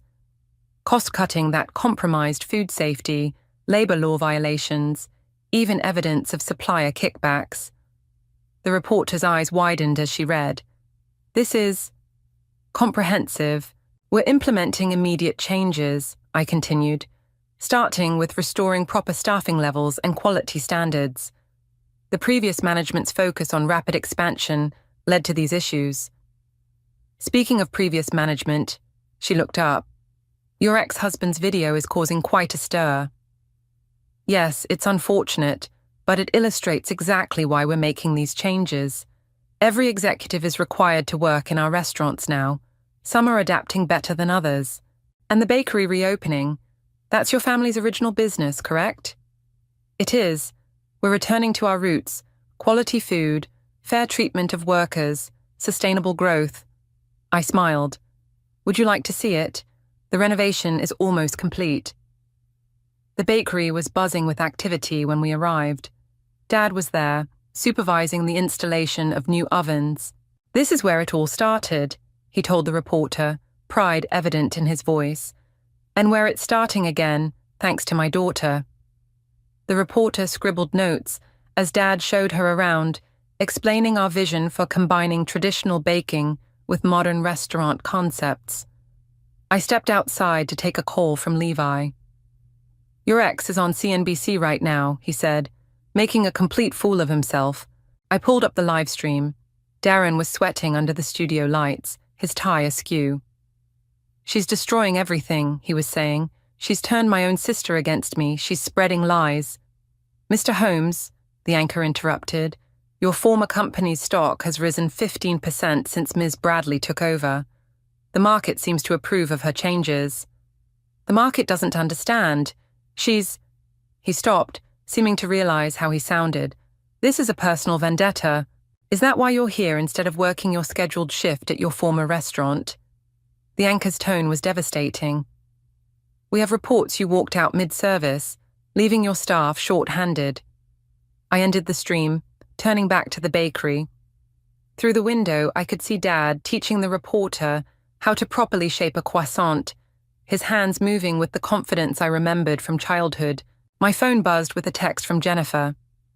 He's completely melting down, talking about leaving the country. Don't let him, I replied. The board still has questions about those supplier contracts he signed. Another buzz. Valeria this time. Just saw CNBC. Karma's a beautiful thing, isn't it? I watched Dad laugh at something the reporter said and felt a warmth that had nothing to do with revenge. This was about more than getting even. This was about rebuilding something real, something lasting. The reporter emerged, tucking away her notebook. One last question, she said. What would you say to those who claim this is just about revenge? I looked through the window again, at Dad showing a young baker how to use our old family recipes. Revenge is about destroying things, I said. This is about creating something better from the ashes. That's not revenge. That's redemption. She nodded, understanding. The story runs tomorrow. Perfect timing, I smiled, just in time for the bakery's grand reopening. And Darren's final fall from grace. The Wall Street Journal article hit like a bomb. I sat in the newly renovated Bradley's bakery, watching the fallout unfold on my laptop while the smell of fresh bread filled the air. Board members demand investigation into former CEO's practices, one headline screamed. Restaurant empire's dark underbelly exposed, declared another. My phone hadn't stopped ringing since dawn. I ignored most calls, but answered when Jennifer's name flashed on the screen. He's gone, she said without preamble. Cleared out his apartment overnight, left his phone behind. I closed my eyes. Any idea where? Probably Dad's place in the Hamptons. He always runs there when things get bad. She paused. Tatum, I know he deserved this, but he's your brother, I finished. I get it. Do you? Because this morning's article, it's not just Darren who looks bad. Dad's reputation is ruined too. The bell above the bakery door chimed. I looked up to see Clifford, Darren's father, walking in. He looked older than his 60 years, defeated. Jennifer, I'll call you back. Clifford stood before the counter, taking in the renovated space. Looks different, he said finally. Better different or worse different? Just different. He met my eyes. Like everything else these days. I gestured to a table. Coffee? He nodded, sinking into a chair while I brought over 2 cups and a plate of fresh croissants. We sat in silence for a moment, the morning sunlight streaming through the windows. You've destroyed my family's name, he said finally. Your son destroyed it himself. I just exposed the truth. The truth? He laughed bitterly. The truth is, I pushed him too hard, expected too much, made him think success was everything. I hadn't expected this. Anger, yes. Threats, probably, but not regret. You raised him to be ruthless, I said. He learned that lesson well. I raised him to be successful. Clifford stared into his coffee. I never taught him to be cruel. That part. He shook his head. That's on him. The bakery was filling up with morning customers. I watched them line up, chatting and laughing, completely unaware of the drama unfolding at our table. What do you want, Clifford? Want? He looked around the bakery again. I want to understand something. You've won. You've taken everything from him. Why reopen this place? Because this place matters. I broke a croissant in half, the buttery layers perfectly flaky. Every recipe here has a story. Every customer is part of our community. Darren never understood that. He saw numbers, not people. And you see both, Clifford said slowly. That's why you're succeeding where he failed. My phone buzzed. Levi texting. Board meeting in an hour. They want to discuss pressing charges. Are you going to have him arrested? Clifford asked, reading my expression. That depends on him. I met his gaze. The supplier kickbacks, the health code violations, those are serious charges. But if he cooperates with the investigation, tells the truth, you'd show mercy after everything? Not mercy, justice. I stood up. Find him, Clifford. Tell him he has 24 hours to come forward voluntarily. After that, it's out of my hands. Clifford rose slowly. You're a better person than we deserved, Tatum. This isn't about being better, it's about being right. After he left, I called Jennifer back. Dad was just here, I said. I know, he texted me. She sounded tired. You're really giving Darren a chance to come clean? Yes, but Jennifer... I paused. Make sure he understands this is his last chance. I will. She hesitated. Thank you. I ended the call and walked behind the counter. Dad was there, teaching a new baker our signature sourdough technique. Everything okay? He asked, noting my expression. I don't know. I picked up an apron. Did I go too far? He considered this while shaping a loaf. Remember what Mom used to say about bread? The right amount of heat makes it rise. Too much burns it to ash. Exactly. He smiled. You applied just enough heat, honey. Now let's see if he rises or burns. The morning rush picked up, and I lost myself in the rhythm of the bakery, taking orders, greeting regulars, making change. This was real. This mattered. My phone buzzed again, Avery this time. Police just called. Darren's at the station, ready to talk. I looked around the bakery, at the life and warmth filling the space that Darren had once tried to destroy. He'd thought taking it would break me. Instead, it had made me stronger, taught me the difference between revenge and justice. Tell them I'll be there in an hour, I texted back. Some things are more important than watching someone fall. I turned back to the customers, to the smell of fresh bread and coffee, to the sound of laughter and conversation. This was my empire now, built not on greed and betrayal, but on quality and community, and unlike Darren's, it would last. He's ready to see you, the detective said, leading me down a sterile hallway to an interview room. Through the window, I could see Darren sitting alone at a table, his designer suit wrinkled, his face unshaven. Remember, Avery whispered beside me, let him talk. The more he says, the better our position. I nodded, took a deep breath and walked in. Darren didn't look up. You look terrible, I said, sitting across from him. Spending the night in a holding cell will do that. His voice was hoarse. Happy now? No. I placed a file on the table. But we can end this today if you're ready to be honest. He finally met my eyes. Honest about what? How you orchestrated my downfall? How about we start with the health inspector you bribed to shut down the bakery? His jaw tightened. You can't prove that. Actually, I pulled out a document. He's already given a statement, along with 3 of your former suppliers who admitted to the kickback scheme. They're lying. Are the bank records lying too? I slid over another paper. Or the emails, or the surveillance footage. Color drained from his face as he scanned the evidence. How did you find it all? I learned from the best, remember? You taught me to be thorough. I leaned forward. But unlike you, I'm offering a way out. What way out? You've already won. Taken everything. Sign a full confession, pay back the money you stole, testify against the others involved. I tapped the file. Do that, and I'll recommend no jail time. He laughed bitterly. Why would you do that? Because Jennifer asked me to. I watched his expression change at his sister's name. She still believes there's something worth saving in you. The door opened and Jennifer walked in. Darren straightened immediately, trying to smooth his rumpled appearance. "Jen, you shouldn't be here. Someone has to talk sense into you." She sat beside me. "The evidence is overwhelming, Darren. Take the deal." "It's not that simple."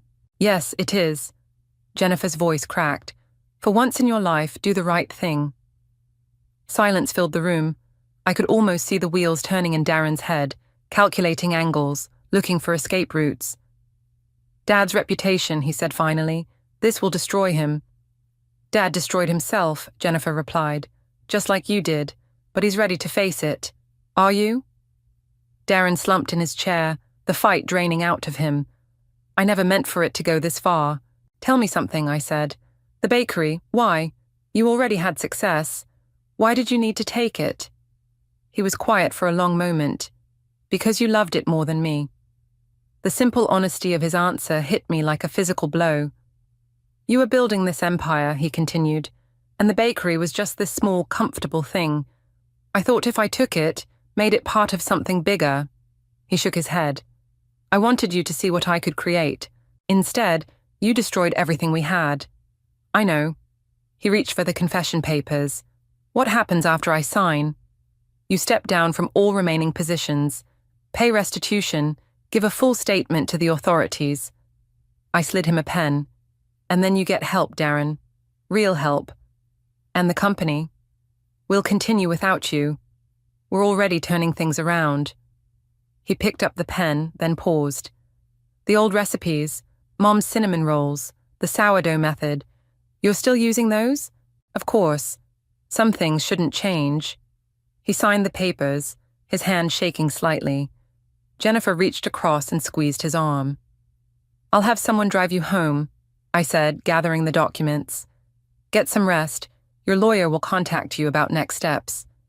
At the door, he called out, "Tatum." I turned back. "The bakery. You've made it better than it ever was. Even before." "I know." I met his eyes one last time. "Goodbye, Darren." Outside, Avery was waiting with the detective. He signed. I handed over the confession. "Everything you need is there." My phone buzzed, Dad texting, "Afternoon rush starting. Could use your help if you're done saving the world." "Go," Avery said, reading over my shoulder. "I'll handle the rest here." The drive back to Brooklyn felt longer than usual. By the time I walked into the bakery, the line was out the door. Dad was at the counter, flour on his apron, smile on his face. "Perfect timing," he said, tossing me an apron. "These good people need their bread." I tied on the apron, breathing in the familiar scents of yeast and butter. Through the window, I could see the afternoon sun painting the street gold. Customers chatted while they waited, the buzz of community filling the space. This was what winning really felt like, not destroying an enemy, but building something worth fighting for. "Coming right up," I called to the waiting customers, rolling up my sleeves. There was work to be done, and I was ready to do it. "Ready?" Dad asked, adjusting his tie in the bakery's front window. "Almost." I placed the last fresh-baked loaf in the display case. The morning sun caught the golden crust, making it glow. Perfect. Outside, a small crowd had gathered. Customers, reporters, and food critics, all waiting for our grand reopening ceremony. But this wasn't just about the bakery anymore. "They're here," Avery called from the door.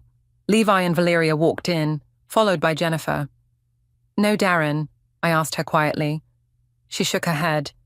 "He's still at the treatment center, but he sent this." She handed me a card. Inside, his familiar handwriting, "Build it better than I ever could." "D. Time to start," Levi said, checking his watch. "You ready to announce the foundation?" I nodded, straightening my jacket. We'd planned this carefully. The bakery's reopening would also launch the Fresh Start Foundation, providing training and support for small food businesses. Funded by the restitution money from Darren's case, it felt like the perfect way to close this chapter. Dad opened the doors, and the crowd flowed in. Cameras flashed as I stepped behind the counter, not a podium, but the place where I felt most at home. "Welcome to Bradley's Bakery," I began. "Some of you might remember this place. Some of you might have read about its story, but today isn't about the past.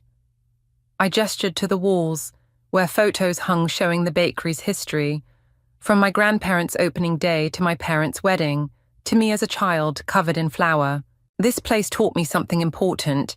Success isn't just about profit margins or market share.